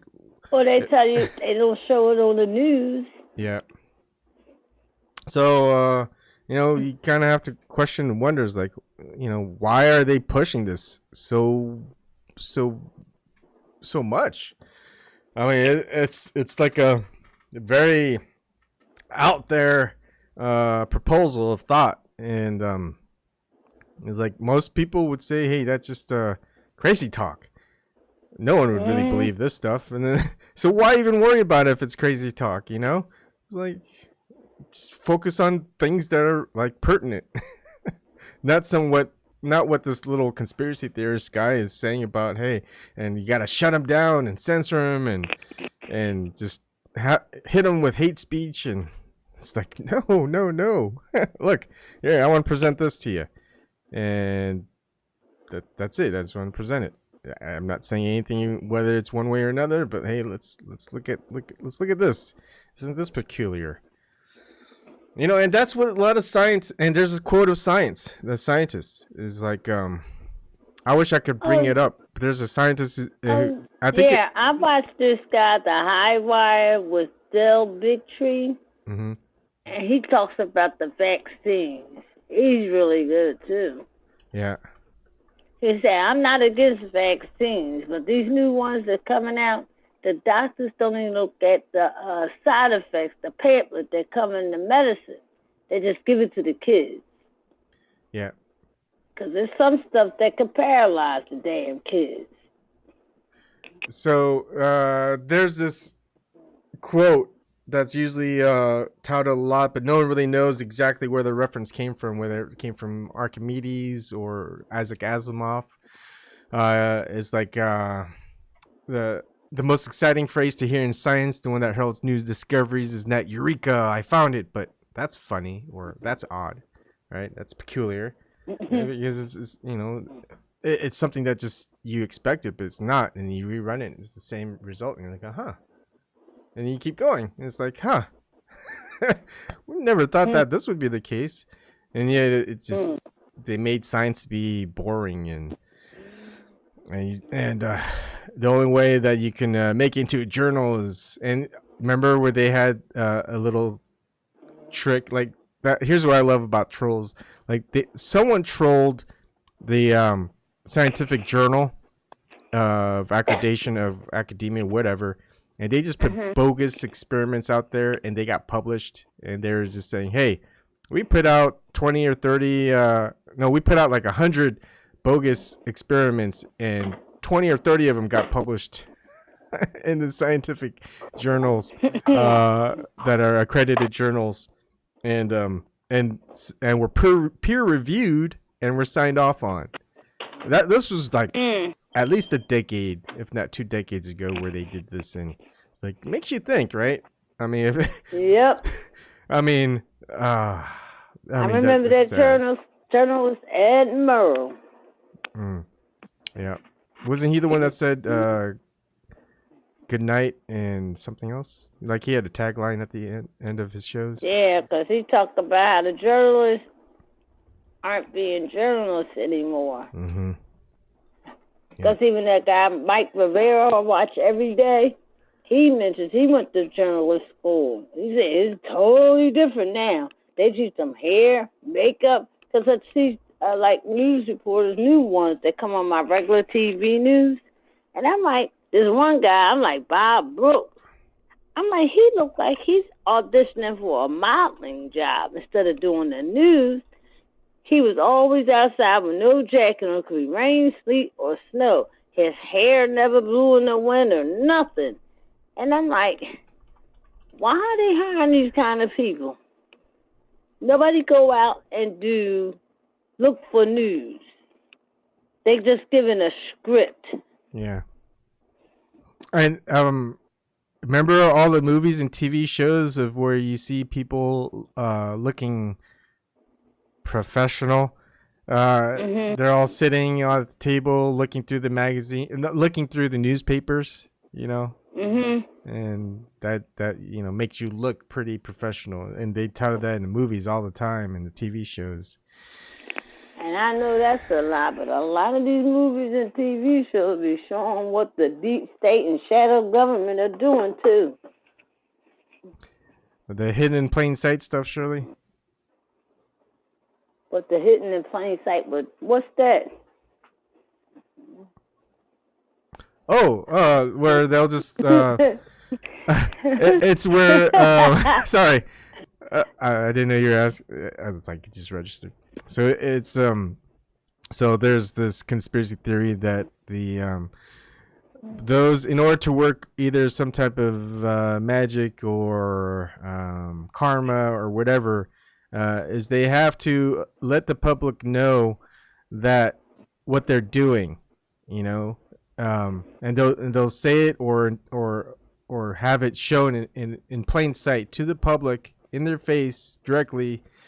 And you know, if they don't stop, if the public don't take it for as a real thing, or they take it, you know, as a joke or whatever, you know, then nothing, it doesn't affect them. That there's no like karmic retribution or whatever it is, because look, they've told people publicly what they're doing and what they plan on doing, and people don't believe them. Hey, it's on them. Right? No one's stopping us. We told them exactly what we're doing.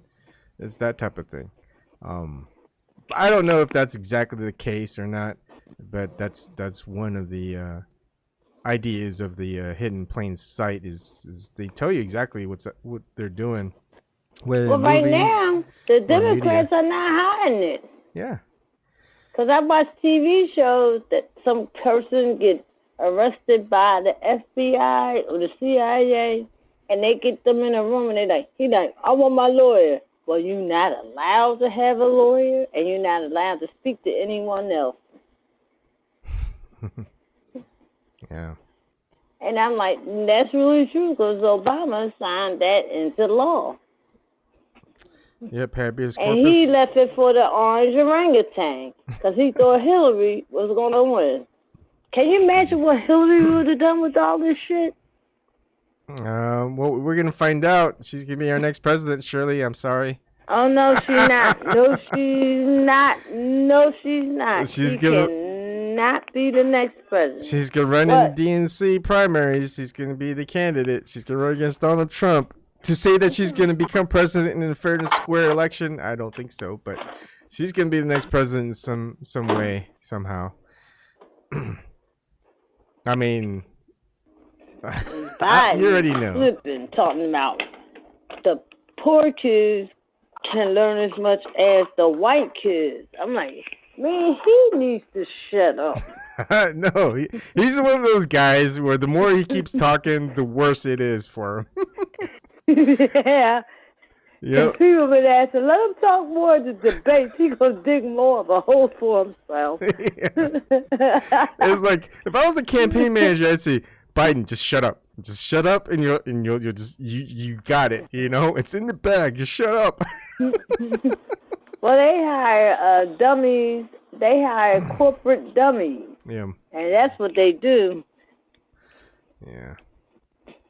Man, I mean, like a campaign manager, all it is just someone who's really good at PR. You know, or at least they should be. And I wonder if it's like. It's like George W. Bush, like he couldn't remember the script. It's like, just read off the teleprompter, and then Bush would go off the teleprompter and come up with his own stuff, and it just be the dumbest thing. It's like people keep telling him, just read what's on the teleprompter. I know. I never forget that classic when he was overseas. That dude threw that shoe at him. I still got that video saved. Remember where he was exiting the meeting in China or something? No, he was standing at the podium talking. I think he was in Iraq. Oh. Yeah. He threw that shoe at him. They gave that man prison time, too. I said, that's a damn shame. Yeah. He didn't deserve no prison time. They invaded their country for no goddamn reason. I mean, George W. Bush had good reflexes. He must have shoes thrown at him all the time because he's just like, whoop. Oh, man. Let's see. Oh, Bob. It's, yeah, I don't know. It's good talking to you. You know, I wonder if I should make these, maybe I'll make these shows 2 hours or do like the dedicated 1 hour, whatever topic I'm doing and just do the off topic. But I don't know if you're always busy. Sometimes I just don't want to be. I'm not, in the evening, I'm fine. Okay. I be trying to find things to watch. Yeah. Until I'm ready to go to bed. Well, so, well, yeah, I don't know. Obviously, you watch a lot of conspiracy theory stuff, like the crazy ones too. Like we're talking, like Brian and Eric. I think it was last night. Yeah, we were talking about the trannies through like celebrities and presidents and first ladies and stuff. I think it's probably the least likely conspiracy theory that could be true, but it's probably one of the funniest and outrageous ones. It's more outrageous than flat Earth. Flat Earth is you know my thoughts on flat Earth. Go look for this video for MSNBC on YouTube. Mm-hmm. The guy name is a black professor, I think for Princeton University. And I'm shocked MSNBC has this guy on because he be calling them out. Huh. And his name is Eddie Glaude. Go to Real Clear Politics. You got to find the video there and put it in there, his name, because the video will come up. And I mean, he was great. He said, you can't blame everything on Trump. Yeah. All the problems was here before he got here. Mm-hmm. And he told them, y'all got to deal with race. Because, see, they had a lot of poor whites. They think they're going to be extended. You showing all these interracial commercials, but it's not just whites talking about it, because I'm talking about that. Why are they showing all these intercommercials like blacks and whites are just going out together and getting married and having kids? It's not like that. Yeah, well, I think what's funny is like Trump can say exactly the stuff that the Democrats are saying, and then if the Democrats or the people who follow Democrats are going, oh, he's Trump, he's lying or he's crazy, and it's like, dude, that's what you guys want. And then the people who are Republicans are like, okay, if Trump says we do that, we do that. He's our president, and we're gonna. It's like, what? It's like, do you guys even have a stance on anything, or is it just because, like? But no, they're probably just being led. And the Democrats are like the Republicans, but they like the Republicans on steroids.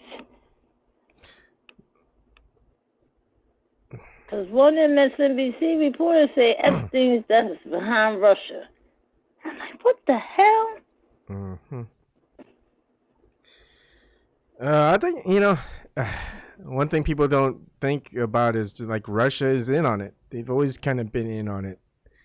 And look at some photographs of like Putin, Vladimir Putin, and a couple of other presidents and high officials, and I think maybe even a pope or something. I don't know. Interesting photos. It's like, huh? They're all friendly and stuff, right? When they get together. Yeah. And then no, we're gonna wage war.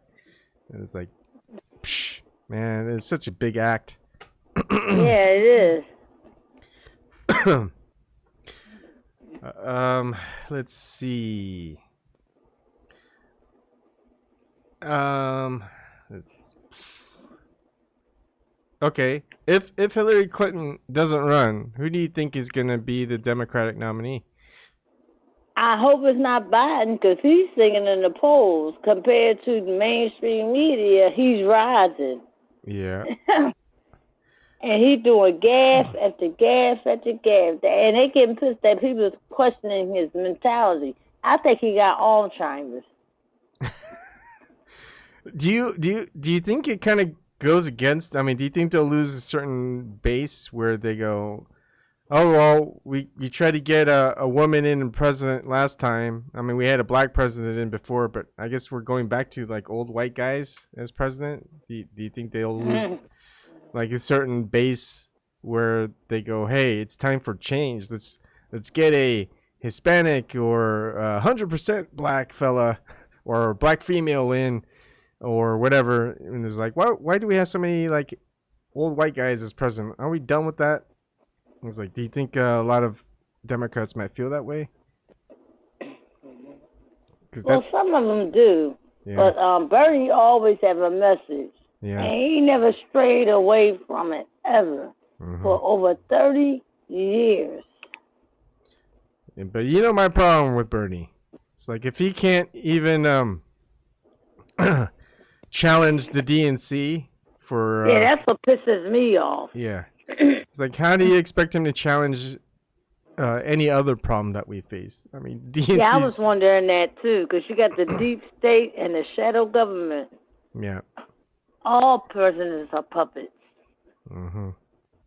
But I don't think they really can get control of Trump still, because he's his own man. I don't know. Look at his stance with Israel. A lot of money going to Israel. A lot of legislation passed to support Israel. Yeah, because he got that damn Jared Kushner on his team, his son-in-law. He needs to get rid of him because a lot of people don't like him. And he's involved in corruption, too, doing his prison reform because his father was locked up, but you ain't doing no different.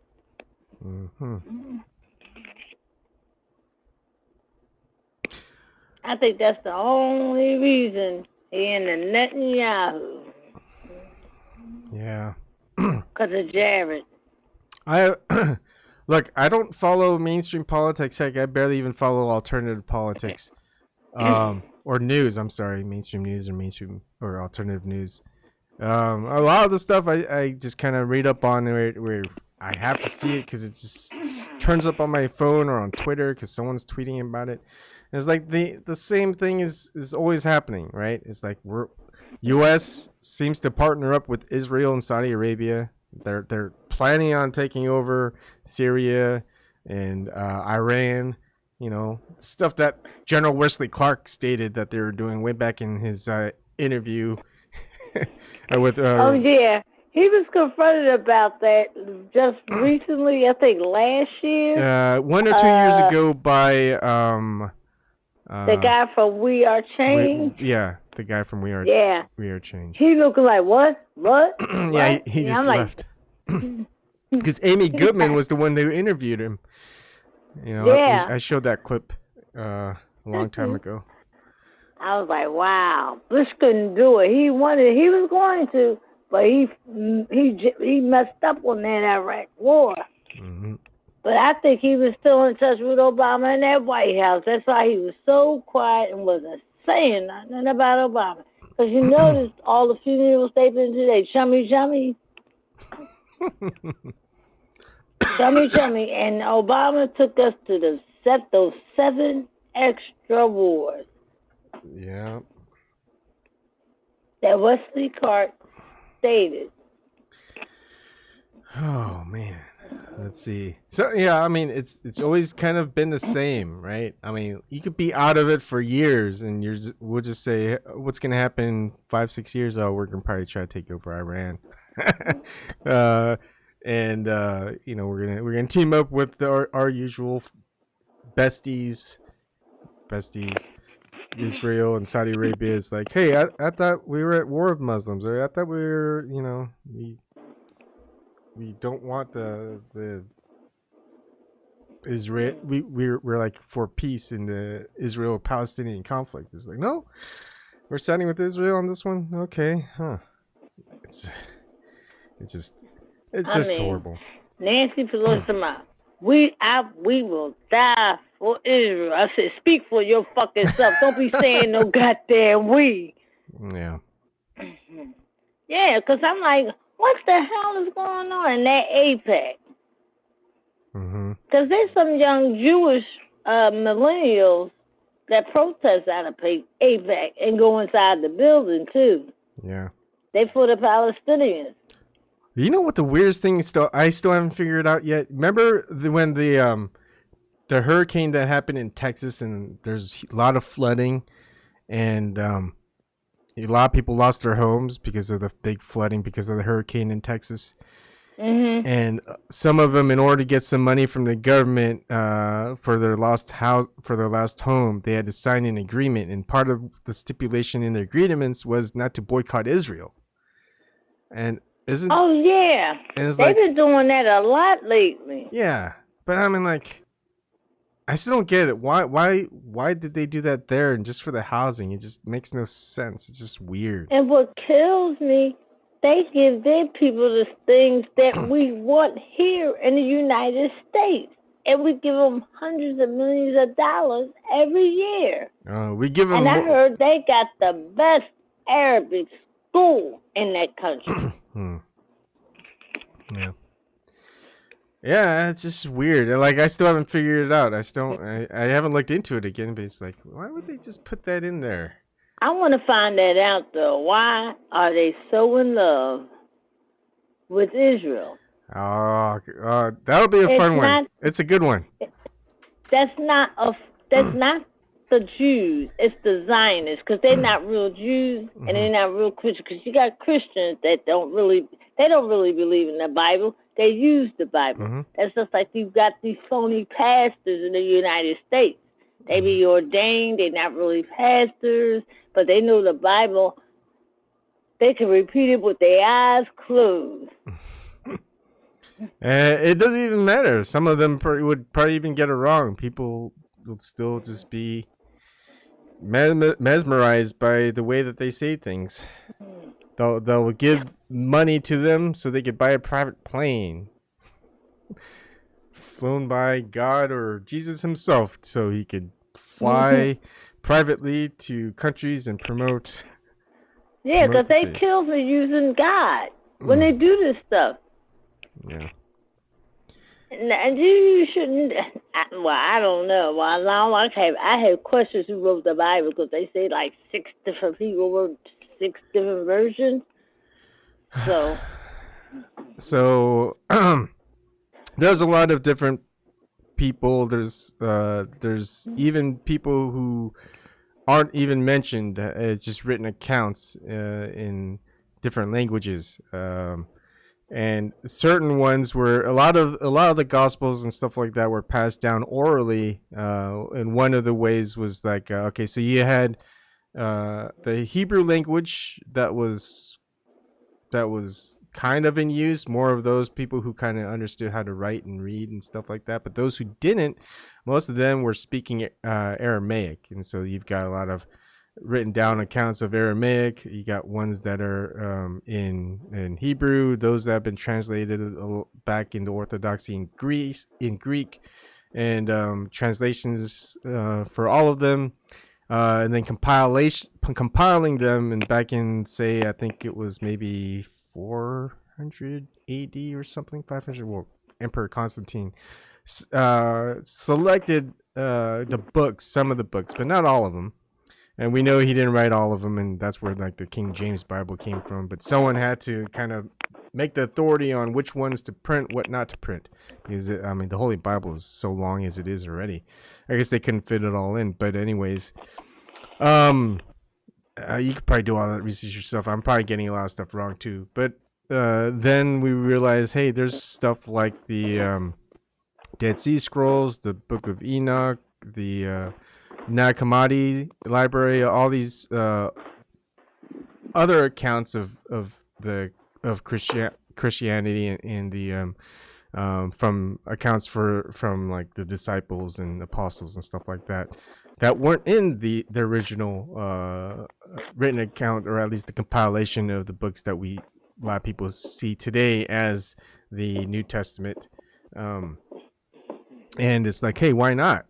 It's like, why aren't these in there? And like it'd be like I like me. Why you have to have different versions, like the King James version? It's part translation and part what they might consider as gospel, and what may not be considered as gospel and stuff like that. So there's translation reasons, there's political reasons, and other reasons that we probably don't even know of. Yeah. Let's see. Just looking at the chat. Liar's Paradox. And my kids be getting on me. You never took us to Disney when we were little. Well, after I found out what was going on at Disney, I wouldn't take my kids there. All them pedophiles running around. And then one mascot get arrested for touching children, I think a couple of years ago. Yeah, I think there's still some people that are convicted pedophiles working for Disney. Yes. Even a director or producer of movies, I think the Marvel collection. He was on Twitter. Nickelodeon still had like convicted pedophiles. It's like, and the people will go, "Oh, that's just conspiracy theories." Like, mainstream media is reporting on this. Are you saying that these mainstream media are conspiracy theorists? And the poor old Mouseketeers, I know a lot of them been abused. Yeah. And Neptune Cello mentioned that. Yeah. It's funny because a lot of people just pick and choose what to believe or not believe, you know? Mm-hmm. It's like, oh, no, government wouldn't do this. Conspiracy. And like, they admitted it. And it's like, okay, but they wouldn't do it now. They still doing it. Yeah. You know, there's some excuse. There's always some excuse, right? That people make for others. And people won't wake up. They still keep going after spending all that goddamn money. It's expensive to go there, even to eat. Yeah. I've never been there. I've never been there either, and I'm glad I missed it. Yeah. After I found out all that's going on with that place. Yeah. I don't even think my kids would be even that interested because they haven't been exposed to the Star Wars and all this other stuff, but it's also expensive. Like, not just the entrance prices, but just the flight costs, the hotel stay, and it's like, you're in Florida, or like if you're going to Orlando or whatever, it's like, just go for the beaches, right? It's so beautiful out there. Like, there's so much to do, and there's other things like don't they have like a Knott's Berry Farm or something like that? I don't remember, but they have like other like kids resorts type of thing, and it doesn't have to be Disney, and it's cheaper. But I mean, there's just so much to do, and like we have a Sahara Sands, an indoor swimming facility, cheaper than Disney, and that's in Jersey. Yeah. Let's see. Oh man, I love watching. I mean, even Las Vegas is cheaper than Disney. Yeah. Well, they know you're gonna gamble if you go to Las Vegas. That's why it's so cheap. And I love it. Yeah. I mean, for a poor man, you want to go to Las Vegas or Reno to stay at, because everything's gonna be pretty cheap. Because they expect you to gamble. I had a surfer turf like one time for $6.99. Got there early before that long line showed up. Yeah. And I know people who would just play at like the nickel slots and just. Oh, I can't do that. Hell no. No. They would sit there with just their friends and just put in a little bit at a time and wait for the waitress to stop by and get some alcohol, which is free. You know, and they're not putting much into the slot machines. They're just kind of talking and just, enjoying themselves with drink that's free. I play the quarter slot, and I try the 50 slot, and I try the $5 slot sometimes. I hit up the $5 slot one time. Yeah. Everybody say, "You so lucky when you go to casinos." I said, "Yeah, I do better at the casino than I do with the lottery." You're not gonna win all that. I'm pretty sure all that lottery stuff is controlled. Have you seen some of the winners on there? If you look up a lot of the winners, they're like trusts and things like that. It's like, really? How did these trusts win? So I think all of that is controlled too. Can't prove it. Yeah, because it was set the bus workers here that won, and they make pretty good damn money. They've been there for years, and you know several of them they're broke. Still after they won. Yes. Yeah. Well.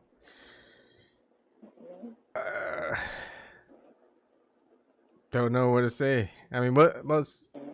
I don't know. Let's see. If I won the lottery, my wife would want us to buy a house and lease this off, and I would say let's buy a house that has like at least 5 to 10 acres and off grid. And I would just do this all the time. I would probably have 8 to 10 hours of live streams. Pretty much. I mean, research and just get stuff out there more organized, and hey, have people do it, pay them, and it's like, I don't know. Let's see what I could do with that money, because like I like my brothers set up stuff for my kids to go to college. I don't even care if they go to college. I don't think that's good for them.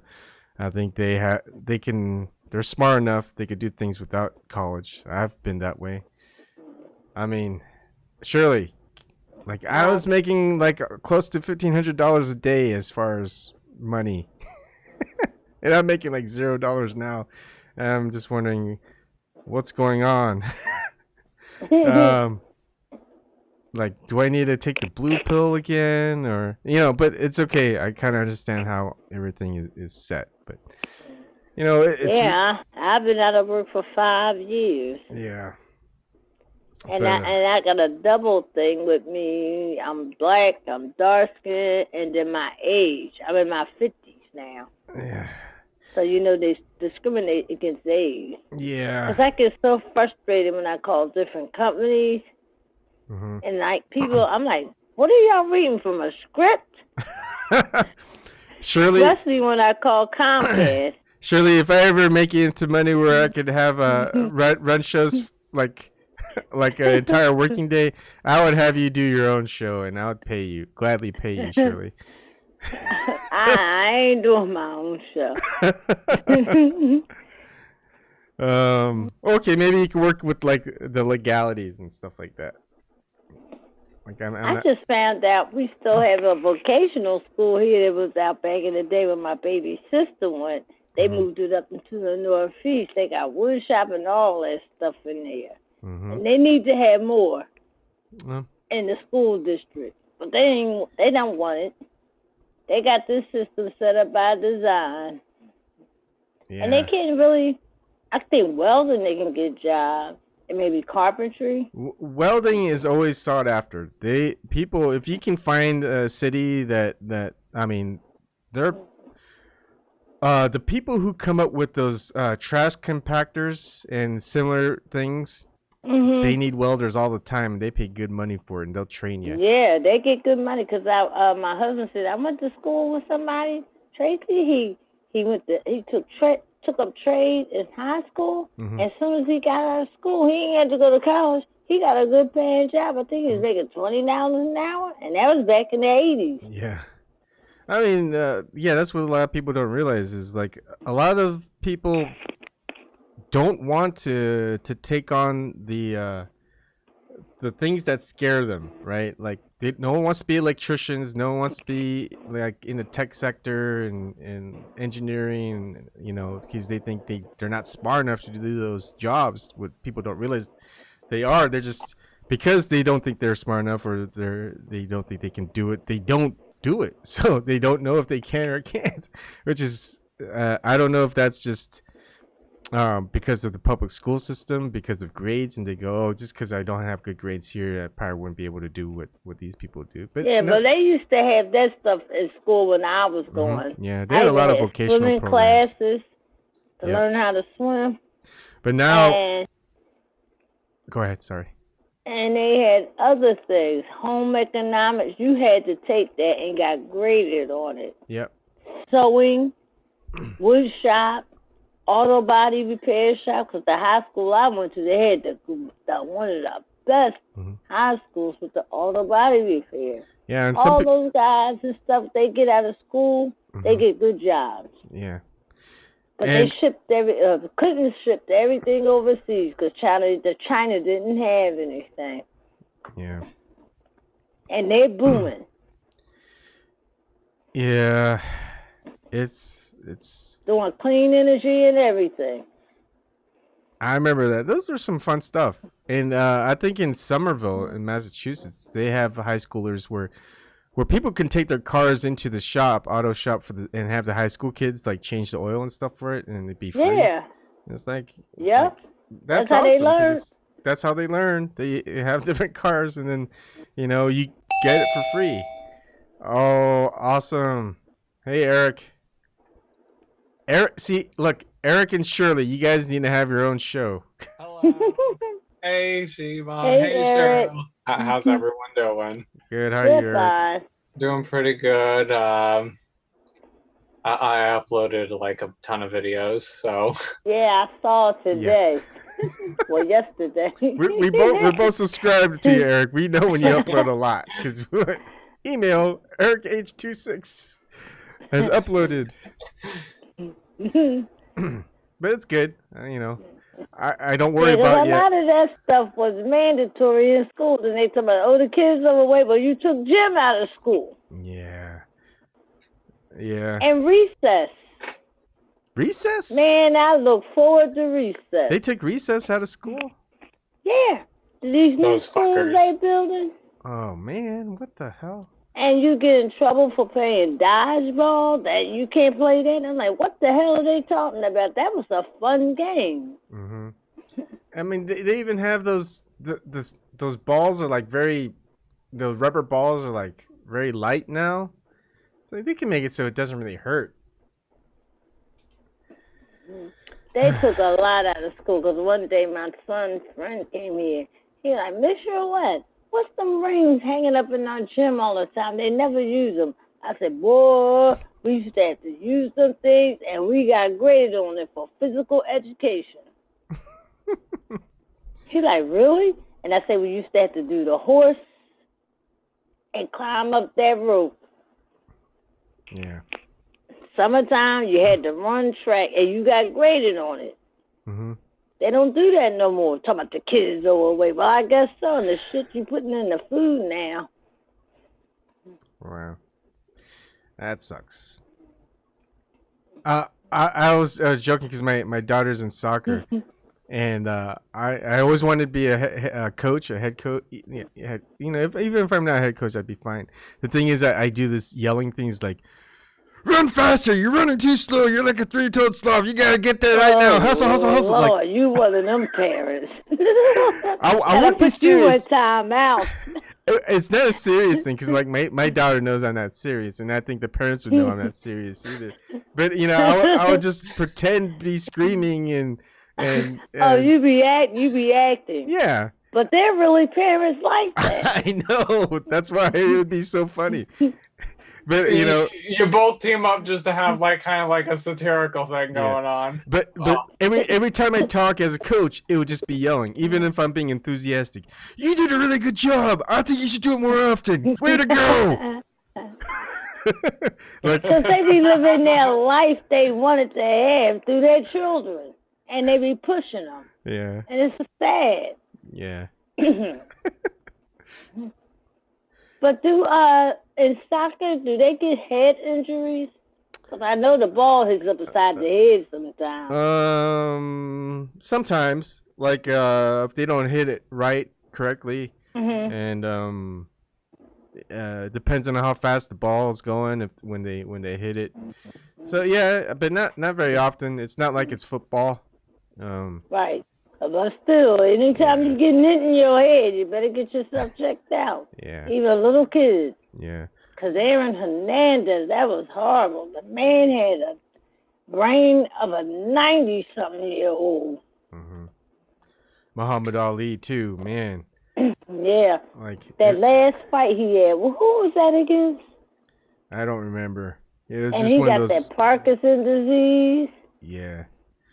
Like, because he was good as far as being one of those people who really was outspoken, especially against authority, and he was a real activist. Yeah. A real sports activist. He lost a lot of money. He said, I ain't going to Vietcong. The Vietnamese didn't do nothing to me.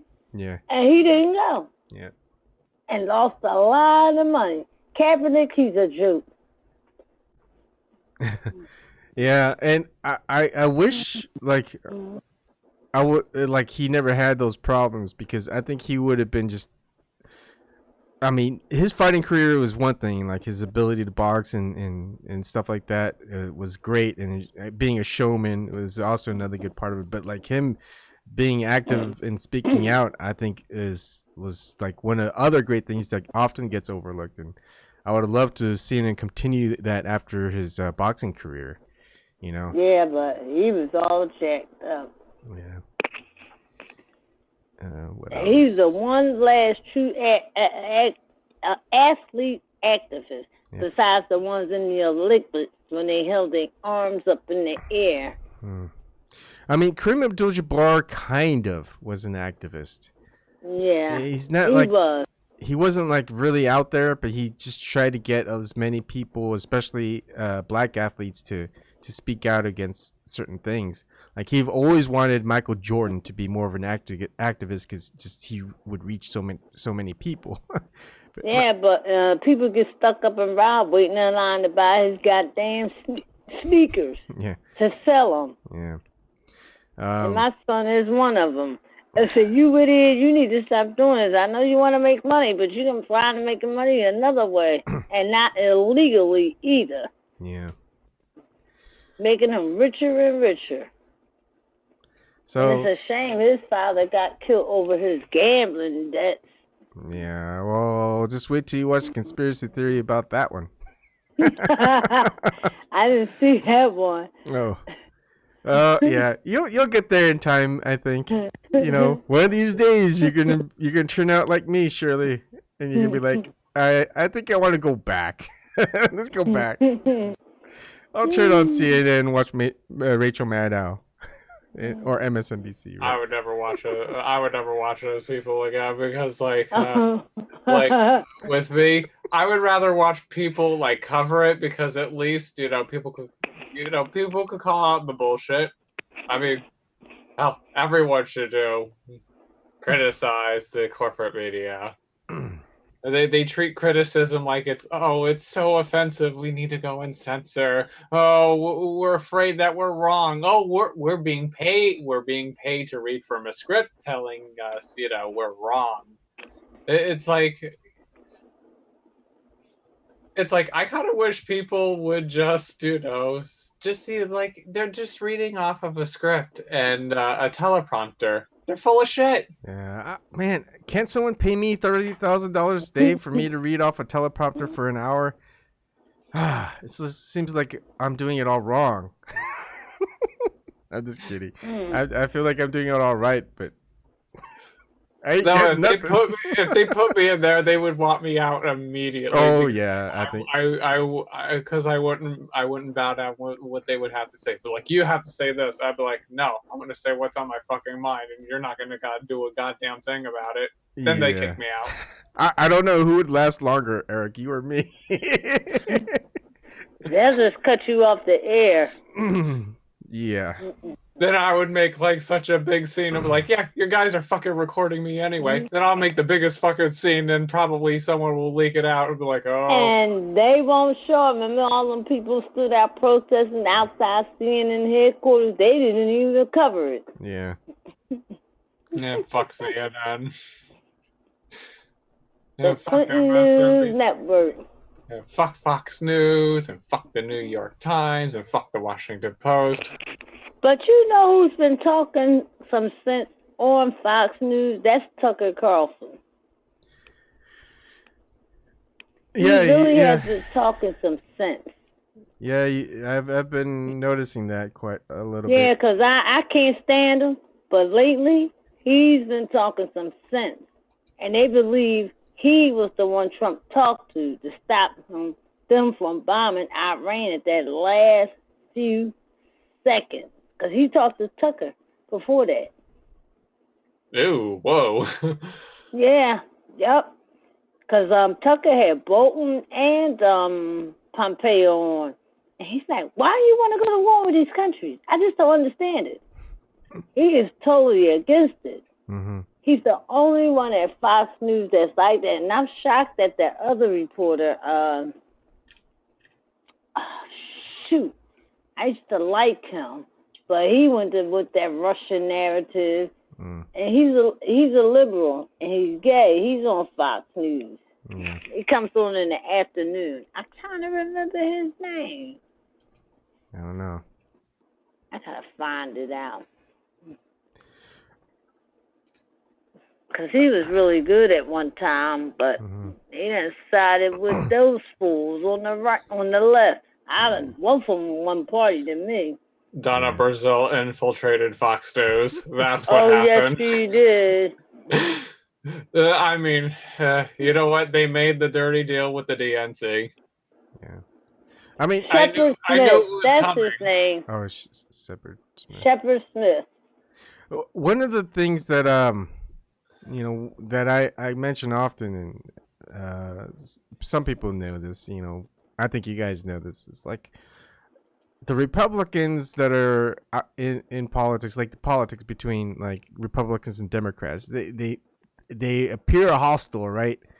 But the Republicans, like the 2016 election fraud, they could have ran with it, and they didn't. They could have supported the downfall of the Democratic National Party, and they're just silent on it. It's like they don't want the Democrats to fall. That's all part of the show. That's all part of the act. Because I think the Republicans are involved with Hillary Clinton. She was always a Republican, her and Bill. Mm-hmm. Yeah. Both of them were. But they wore a fake Democratic face just to make themselves look good for all sorts of every community, like of like different groups. But I mean, like the weird thing is like okay, she like especially when it comes to the LGBT community, it's like, why are people supporting this fucking bitch, right? Like Hillary Clinton of the LGBT community. I mean, she took money from foreign countries that go and stone gay people and throw them off of tall buildings, and yet call Trump a homophobe. What the fuck? And that what they kills me. They call Trump a bigot, but they're bigots. Yeah, that's what's hilarious. There's a lot of, unfortunately, hypocrisy going on, and hell yeah, with that shit out, I'm like, damn. I was like, I mean, especially taking money from those countries and Obama advocating for gay people, but let me go and bomb the countries that go and stone gay people and throw them off tall buildings. Like we really give a shit about them. We just don't give a shit about no damn body. Exactly. No. But I have to point that out because when I do my research, no one in the LGBT community really speaks out about that. Like, it's like, why would anybody want to go and support them? Like, they take money from, like, countries that go and stone gay people and throw them off of tall buildings. Horrendous shit. And it's like, and they're not like, it's like, why the fuck did I even support this asshole in the first place? It's like, it's like when I go and observe certain, communities and stuff like that, I was like, why would it, it just makes me think. It's like the cult mentality of communities. Like, it's like, why would anybody would want to go and support such a person like that if they claim to represent their ideologies and principles? I was like, to add, really fucking gets to me. To add that, Eric, is where they'll condemn the stuff that they do to women in, say, Iran, because they want to make Iran the enemy. And except that stuff is worse in Saudi Arabia too. Yes. Right? Shit. Don't leave them out. Man. Also women too. It's so funny how you guys. Makes me think. But you know what? A lot of corporations are donating to those groups. I watched Delia Piana because she's gay. Yep. And she's married. Mm-hmm. And she says, I do not celebrate that gay pride parade at all. I don't know why they call it gay pride. And when they changed that LGBTQ, we didn't call ourselves that.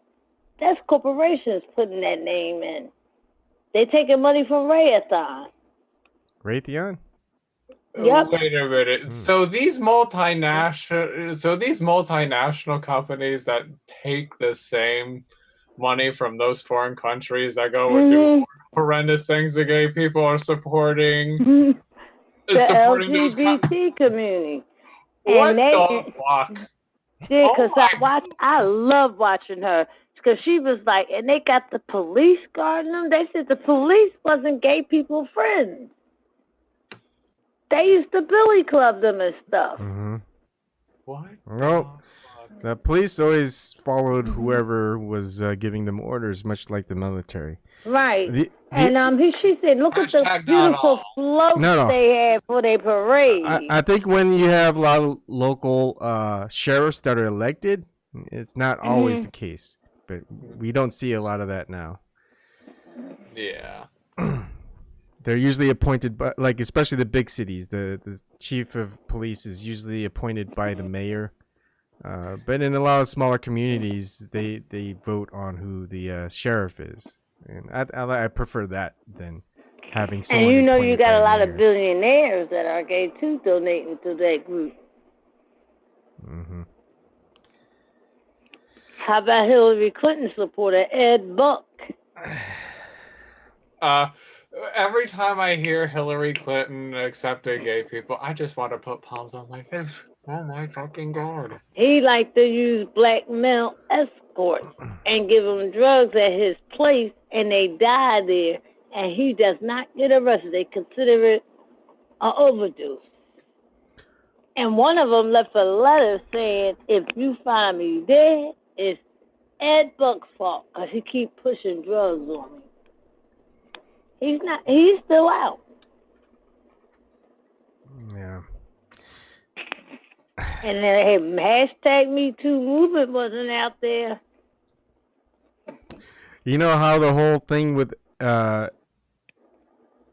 Ed, what's that guy that suicided or supposed suicide? Jeffrey Epstein, yeah. Because everyone's covering that. Mainstream media. I don't see it as a suicide. I mean, like, just by looking at it, just something seems really fucking fishy about it. It's just, everyone's questioning it. Even it's like uniting crazy ass people to go and say this kind of shit too. But like, I don't think he's alive. Like Trump tweeted, Hillary. He had a T on it. I have a feeling. I think he's dead. When he tried the first time, when they say he tried the first time, I was like, And he ain't he didn't have. Did they say he had marks around his neck the first time and he was found in a fetal position? I don't know. he's a narcissist just like Trump and Hillary Clinton. Mm-hmm. And someone said he would never commit suicide. Yeah, I mean, it just feels Although weird. I don't have any empathy or sympathy for him, but I will say there's something fishy about that. And how about that, Adam? Those documents dropped that Judge unsealed, and that fat ass Bill Richardson was in there. And I said, "Oh, Epstein's gone. He's gonna die." And the next day, I got that alert. I said, "Damn it, they did it." I was like, "Oh shit!" That was like, that was actually like, holy shit. It just solely happened. The cameras wasn't working in the area. Yeah, the guards are trying to cover up. That always seems to be a pattern. I'm suspecting camera error. Because you know what? With the technology, they're very, very specific about it, and they just do it intentionally. And plus, we already know about it. That's the most insane thing. I was like, malfunction my ass. Yeah. Yeah, man, black folks would know that's malfunction because they turn the motherfucker off before they come. I have to say, it's intent. Like, with me, I just think of it as intent. My opinion, intent. It's like, they're too selective when it comes to technology since they're the ones that are controlling it. See? And they're probably like, hey, we need to raise taxes so we can afford cameras and camcorders that don't malfunction when these things occur. Yeah, right. And where were the guards at? They all scrambling over there now, making up different excuses. Yeah. They're scared. Yeah, because why'd you just take them off a suicide watch? Wasn't that 2 weeks ago they found him like that? Hey, Shirley, you're not supposed to question these things. I have to question everything. You're being too smart about it. Can't you just fall in line? Hell no, I can't fall in line. I ain't falling in line for the 2016 election. I voted for Jill Stein. Same here on that boat. And this year, I'm not voting at all. I'm doing like Debbie L. Piana said, obstruct the vote. You ain't picking them. They already have their chosen one. And that chosen one is Trump, because they're going to do anything and everything just to escalate and elevate Donald Trump, and especially playing along with the media, because they're doing it now, Eric. Exactly. They're playing they're playing the 2016 DNC, playbook again. But they're doing it with much more slyer, slickier, and sneakier. I don't think they being sneaky there. They out in the damn open. Yeah. I mean, they were sneaky in 2016. Plus sneakier. Out in the open about it, plus sneakier. How about that? And out in the open, very obvious, but they're still sneaky about it. They're like, yeah, we do it, but we're gonna be even more sneakier. Still vote for us. Next question. I was like, oh yeah, we're gonna claim to represent your ideologies, although we just really want your money and we just don't give a fuck. And Trump playing the media. He know what he's doing. Yeah. He knows what he's doing. I like. I'd rather sit down with the devil because I know where he comes from and how he feels. But like somebody did a video and told black folks, you better stop with your emotions. If you gotta go sit down with the devil, your enemy, you sit down with him. Maybe you'll be able to get something done. Because they laying past every African American that went to that White House to talk to Trump. Yeah. I've been watching some of HA's stuff lately, because most of the stuff he's saying Hillary Clinton's gonna run in 2020. But he also talks about like Donald Trump is like, look, he's like pro wrestling. He knows what he's doing. He's also been part of the whole pro wrestling. It's like, hey, people like a good adversary, a person that people hates, and he just thrives off of it. You know, it's like the ones who are popular in professional wrestling is just the people you love to hate, because then he's like, they keep winning and they keep cheating and they still win. It's like, man, can't we have a wrestler that'll finally shut this, beat this guy up? And then you got someone that they're promoting a lot, like say Hulk Hogan or something like that, and they go, oh, finally he's gonna take him on and finally shut him up and stuff like that. It's like that, and I think HA is spot on with that. Well, Trump is a narcissist, and narcissists, if you ignore them, they get so angry. And if the media ignores them, I feel sorry for Melania, because she'll catch hell. Oh yeah, I remember you talking about that before. Because my aunt had a boyfriend like that. She wouldn't talk to him for weeks. He kept calling and calling. She wouldn't answer the phone.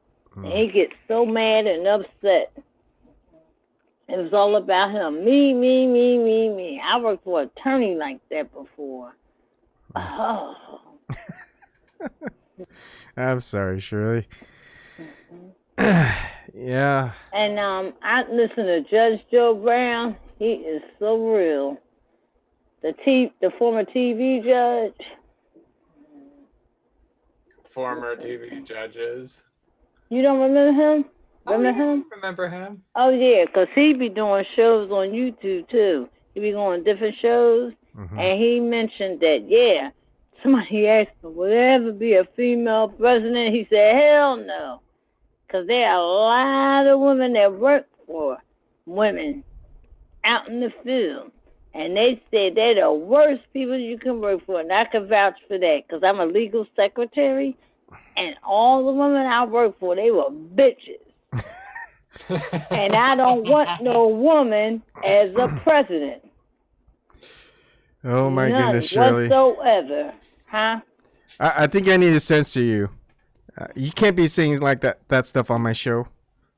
Oh, I'm sorry. I'm just kidding, you silly.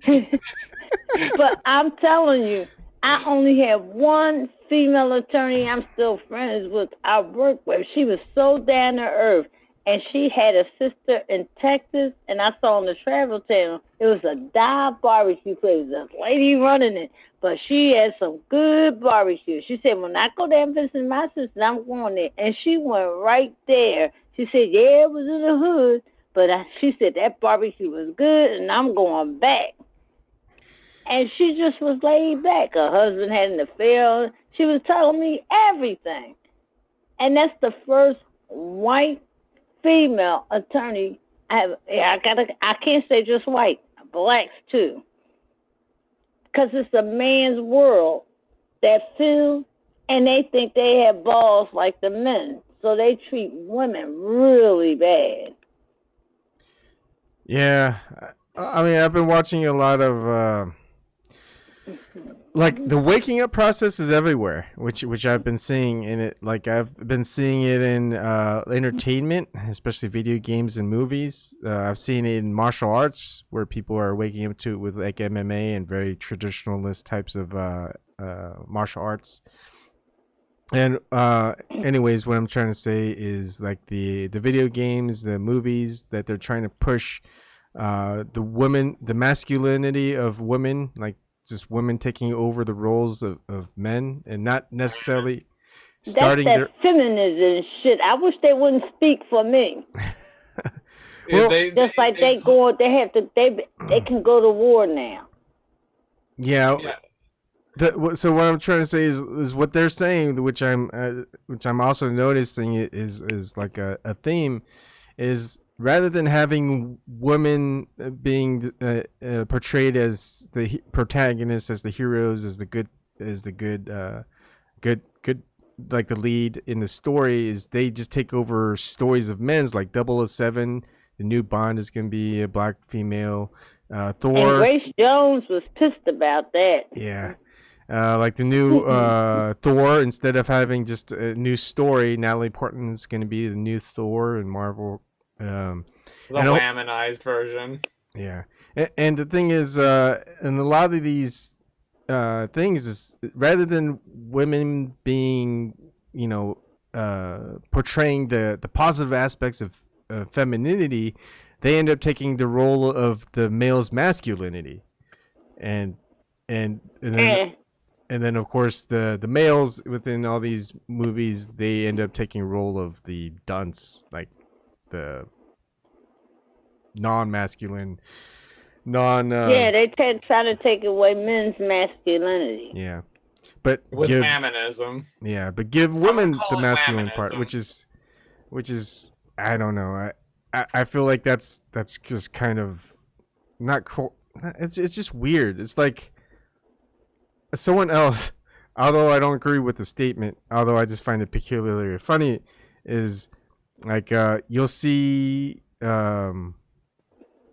lesbians attracted to, like, they just some of the women, like that they consider butch, is like just try to look more like men, and I'm like, and they're like, well, they're like that, and I'm kind of agreeing with them. It's like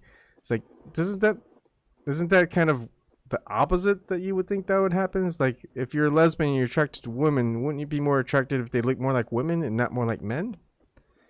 Anyways, I thought that was interesting remark. Interesting. Yeah, right. Anyways, that's how I was like, some of the things that people say is like, huh, that's a good point. Like, I never thought of it that way. But I don't know. But I'm sick of that feminism stuff, though, because they try to emasculate men, and the black men, they really starting to piss me off. Because when I went to LabCorp, I saw a black guy. He had on a suit. It was a skinny suit. I'm like, why are you wearing pants so skinny and they high watery? It didn't look right. And one time I was taking the subway. I had on my skinny jeans, and then this guy, he got on the radio set across me. I said, wait a minute, something wrong with this picture. He got on the same kind of jeans fitting like I do.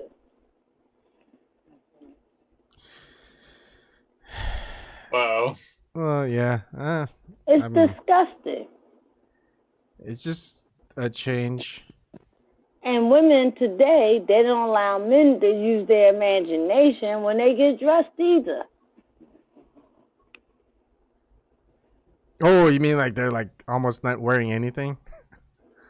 And just that, all that tight stuff.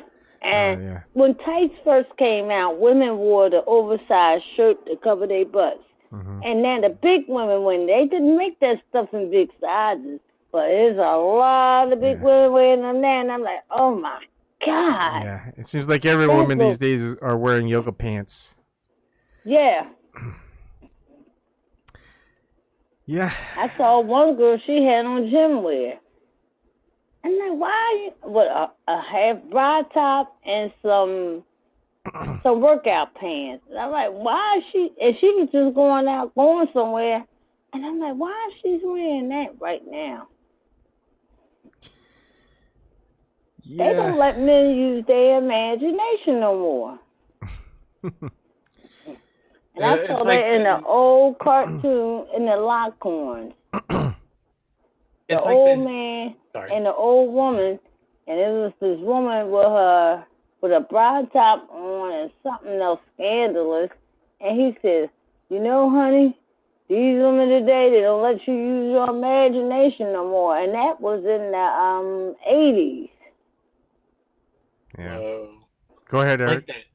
Like the nowadays feminism, like, really, really sucks, because it's like, oh, if you disagree with their feministic ideology, they'll call you a sexist automatically, or you give like an opinion that doesn't agree with it. It's like sexism. It's also like the the fake sexism and the fake racism argument. It's like it gets to that point. It's like, I'm sick of this fucking shit. I stand with women, but not these whammen, because all they just want to do is fucking whammin. I mean, that's all they do. It's like, wham, feel bad for me because I have a vagina. Vote for me because I have a vagina. Oh, if you disagree with me, you're a sexist and a misogynist. I think I think it might be a comedian. I might have to look it up again. But one of the thoughts, again, these different perspectives, was saying, well, women got the raw deal when they're able to vote and start working. Because, why did they start working? And being able to vote? Well, because we weren't taxing them. They're all stay-at-home mothers, and, they do housework, and the male would go out and work all day, bring back, all the stuff. And, they didn't like doing that, but, back then, they could, take care of the house, take care of the woman. And then now I think they're saying that some organization pushed women to get into a workforce, that way they could collect taxes off of them. So now male and women go to work and work for a lot. And then, of course, it does make business a lot more effective, because then if they do have kids, they're going to have to pay for daycare, they're going to have to pay for babysitting and all this other stuff that's programs. And then, of course, less parenting from them, and stuff like that. And it is kind of like an interesting perspective when you think of it that way. Because Clinton, with that NAFTA deal, and moved all them jobs out, mm-hmm. and you had to have both parents working again. Because at least one parent was home raising the children, and you had them walk wild out in the street, and you had a good education system back then. Mm-hmm. And then the soap opera started changing with the heterosexual sex. That was making me sick. I'm like, why are they getting like that now? And now they took all them off of TV because the stay-at-home moms are gone. This system is set up by design. Mm-hmm. It's a shame. Yeah, Kathy B. Yeah, women went to work during World War II. That's when we saw that's when they knew that the women as a workforce is like, hey, why not? They're productive. They're good at what they're doing. But it's I don't think it turned out good for them. And another argument that they talk about, and gosh, I gotta find it again, is like, look, for women to have a good career, they're gonna have to go to a good college, get a good job afterwards, stay at that job, and keep going. And a lot of that focus is on that career. And then, but the thing is, there's a difference between men and women, as women have a timeline where they can't postpone having a kid. Like, they can't postpone having a kid till they're like 40s or 45s or 50s, because the majority of women, they're not going to be able to have a child at that age. It gets the ability to be able to have kids for women who are in their 40s to 50s. It's not going to. Tamara Hall just had one. Yeah, but again, that's the minority, and. A lot of research and a lot of doctors are going to agree with that, because there's research about that. But so if you find that, look, if you're a woman and you focus on your career, you get out of college when you're, say, 22. If you go into graduate, like if you get your master's, it's going to be like you're going to be 24. You get your PhD, you might be like 28. And to actually have a good solid pay, salaried position, and pay off all your debts, if the longer you were in school, you're going to be probably like 34, 35. You're going to have to balance your work life with finding someone to settle down with. And then by that time, maybe you're going to have kids around 36 to age 40, if you're lucky. If not, Kamala Harris is too old. Yeah. Surely. So subway to the damn top. So that was just like another perspective to weigh in on. It's like a lot of women these days. I'm like, how can you just focus on your career and not think about family? Mm-hmm.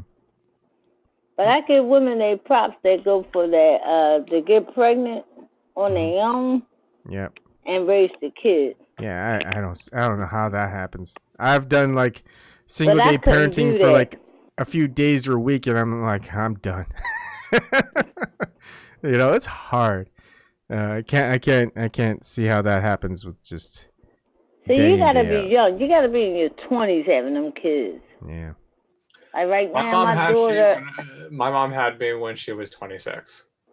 my mom had me when she was 17. She was only 17. 17. Yeah, she was 17. And that was back in the day. And they had to get married, her and my father. And they weren't happy. Sorry. Yeah, let's see. My daughter was born 6 years ago, so my wife was about 34. So it wasn't too late. Did her pregnancy go well? It went okay. It wasn't perfect. It was okay. Yeah, because my daughter was married, and she's like 30, 31. Mm-hmm. And she was going for in vitro when she was married. Mm-hmm. And then she decided to get a divorce. And she met this guy.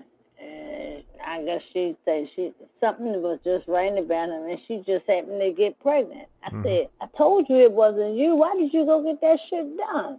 Yeah. Like and that baby is taking her through hell right now. And she's in her early 30s. Yeah. Yeah. It's probably more painful when you're older too. I think like women's bodies are a lot more flexible than men for probably many reasons. But a man can't have a baby. Yeah. Remember that episode on Bill Cosby? He had like he was pregnant and he was having a baby, but it came out a hoagie. I don't remember that. That was hilarious. like I had a bigger gut than I do now, where I'll puff up my gut, and I'll tell my daughter that, oh, I'm pregnant. We're gonna have another kid. You want another brother or sister? And she just laughs. She knows I can't have a baby. But yeah, it's fun. Oh, right. Only women can get pregnant. Yeah. Who knows these days? They'll work on technology and stuff that were. That eugenics was in plans a long time ago. Yeah. Yeah. Yeah. Just take it easy on those conspiracy theories, Shirley. It's fun. I ain't taking it easy. I gotta find out the truth. Gotta find out that truth as well. Yes, right. Because I want to know when I'm supposed to stock up, get a generator. You'll be able. Because it's going to happen. You'll be able to survive. And then it's strange too, you guys. Remember the power went out again in New York, and it went out in that prison where Epstein was at. Oh. That was a false flag. Oh, don't be going saying it's false flag, Shirley. Oh, well, it's the truth. If anything, it's a psyop at the least, Shirley, not a false flag. Oh, well, whatever. But that's strange. Yeah, it's just because somebody mentioned that. They said, remember the lights went out in New York? When I heard that, I said, why did lights go out in New York again? And it went out in the prison Epstein was in. So when they're talking about the camera wasn't working, are they talking about every? Did the prison say that every camera was off, or did they just say that was particular? They just said where he was at, it was working. That's an interesting statement. Plus, a prison system will have backup generators, so even if the power did go out from the city, it wouldn't affect the prison. Well, it did this one. And that's a federal prison. Yeah, I'm pretty sure that they have backup generators. I didn't know. And a federal prison, they take care of their people. Because I know someone that went to federal. And they said, I didn't realize I was that one. It was a female. She was like, we weren't locked up in cells or anything like that. So what's going on? Yeah. Interesting.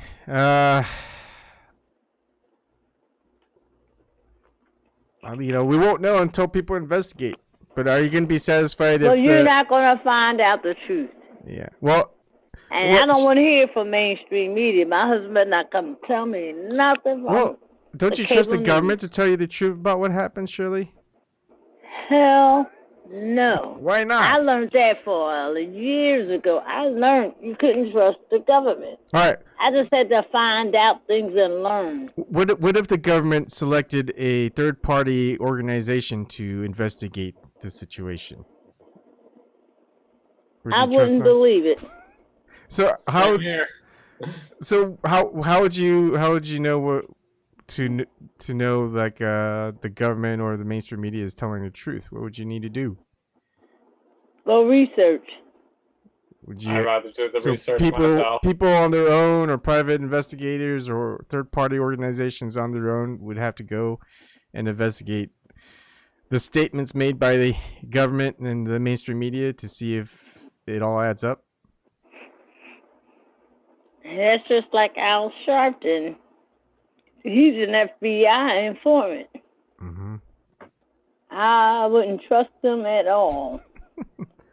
I told him that's why I called them Rennerite. I said, why black folks keep calling this man up? He worked for the FBI, setting up the mob in New York. That's why he's getting away with not paying his taxes. Mm-hmm. It's They infiltrate groups. Yeah. And he infiltrates black groups. Wait, what? Are you talking about COINTELPRO? That stuff stopped in the 70s, they said. No, they ain't stopping no goddamn 70s. That never stopped.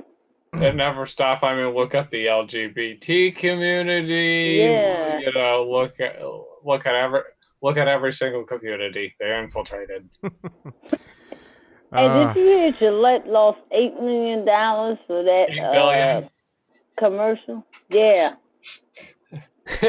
I'm laughing at that. When I saw that guy, I said, he's not attractive. He's not even a bill. He's a little skinny Ronnie thing with underwear on. I heard something in that regard, but I didn't pay attention. But wow, that's Well, I saw it. That's like Terry Crews. I was like, why this big black muscular guy on TV with underwear on doing a commercial about Gillette? Huh. And he probably turned some men on. And that's why the man grabbed him in front of his wife at a party. what? Oh, It yeah. was wrong. Let's see. Great. Now Eric's gonna look up a black man in his underwear. No. I'm just kidding. It's I was okay, looking at Eric. something different. It's okay. I know. I'm just kidding. I'm just joking around. Oh, I know. Well, I was gonna go and show you guys this. Now that you're talking about Gillette. Mm. Oh no, that's the wrong picture. Damn it. Hey! Don't get me knocked off of YouTube live streaming, Eric. Oh, it's nothing dirty. Where is it? I know. Kathy B. I had my first son at 27, second son at 40. Second son at 40. Let's see. My Oh, wife right, here it is. had damn. our son Ooh, at 38. Kathy, good. 40 years old? Yeah. That happened to my nephew's mother. She had her baby at 40, and she got a 90-year-old congenital heart failure disease. Now that we're talking about Gillette, the best a man can get. When I seen that, I just laughed hard. Because I like stuff like that. Oh, God. Is that supposedly a transgender? Yeah, the GameStop incident, yes. He looked like a man and woman at the same time. See, women can spot those kind of things. Men can't. And also this ad, but I made this one on my own because I was like, no one made it, and I just had to do it. Here it is. Gillette, the best a gun can get. Eric. Sometimes, Eric. Just sometimes.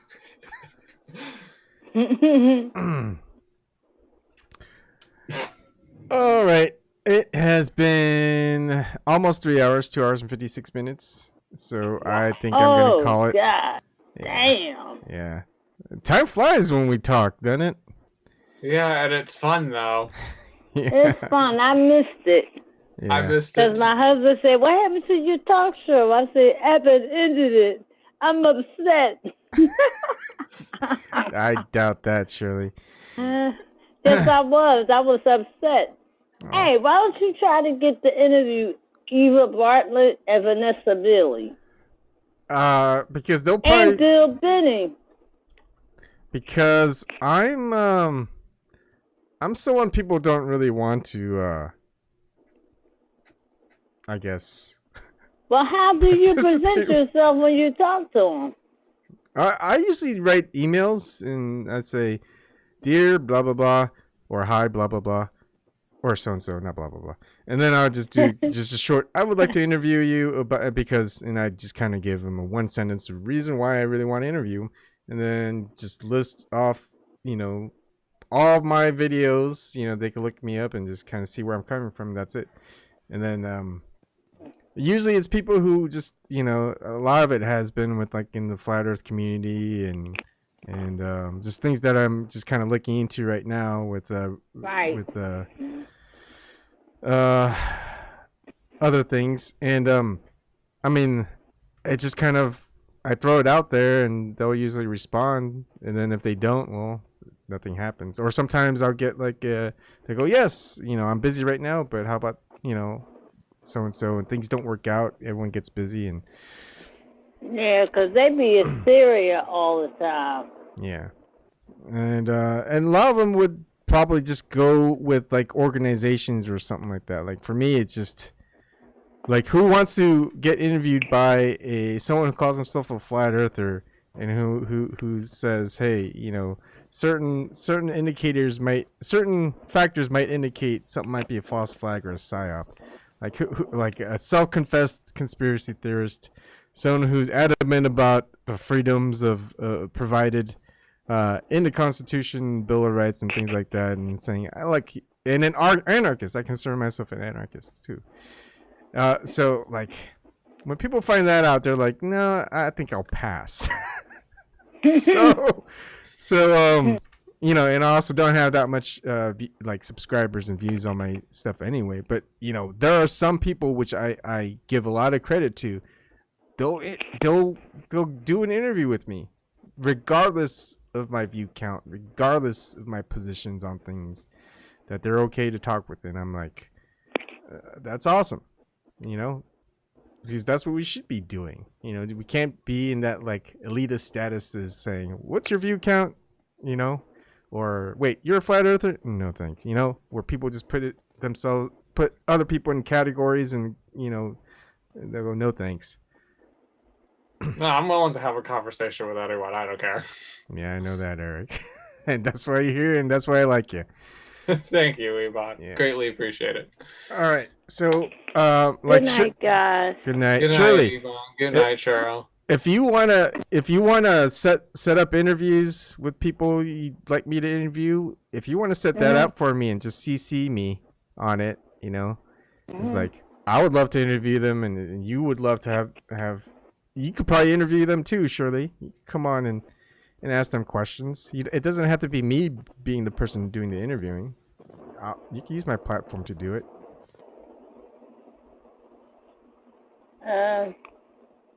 I could try.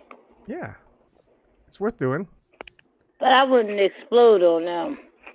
Because they're giving troops. Yeah, I don't explode on anybody either.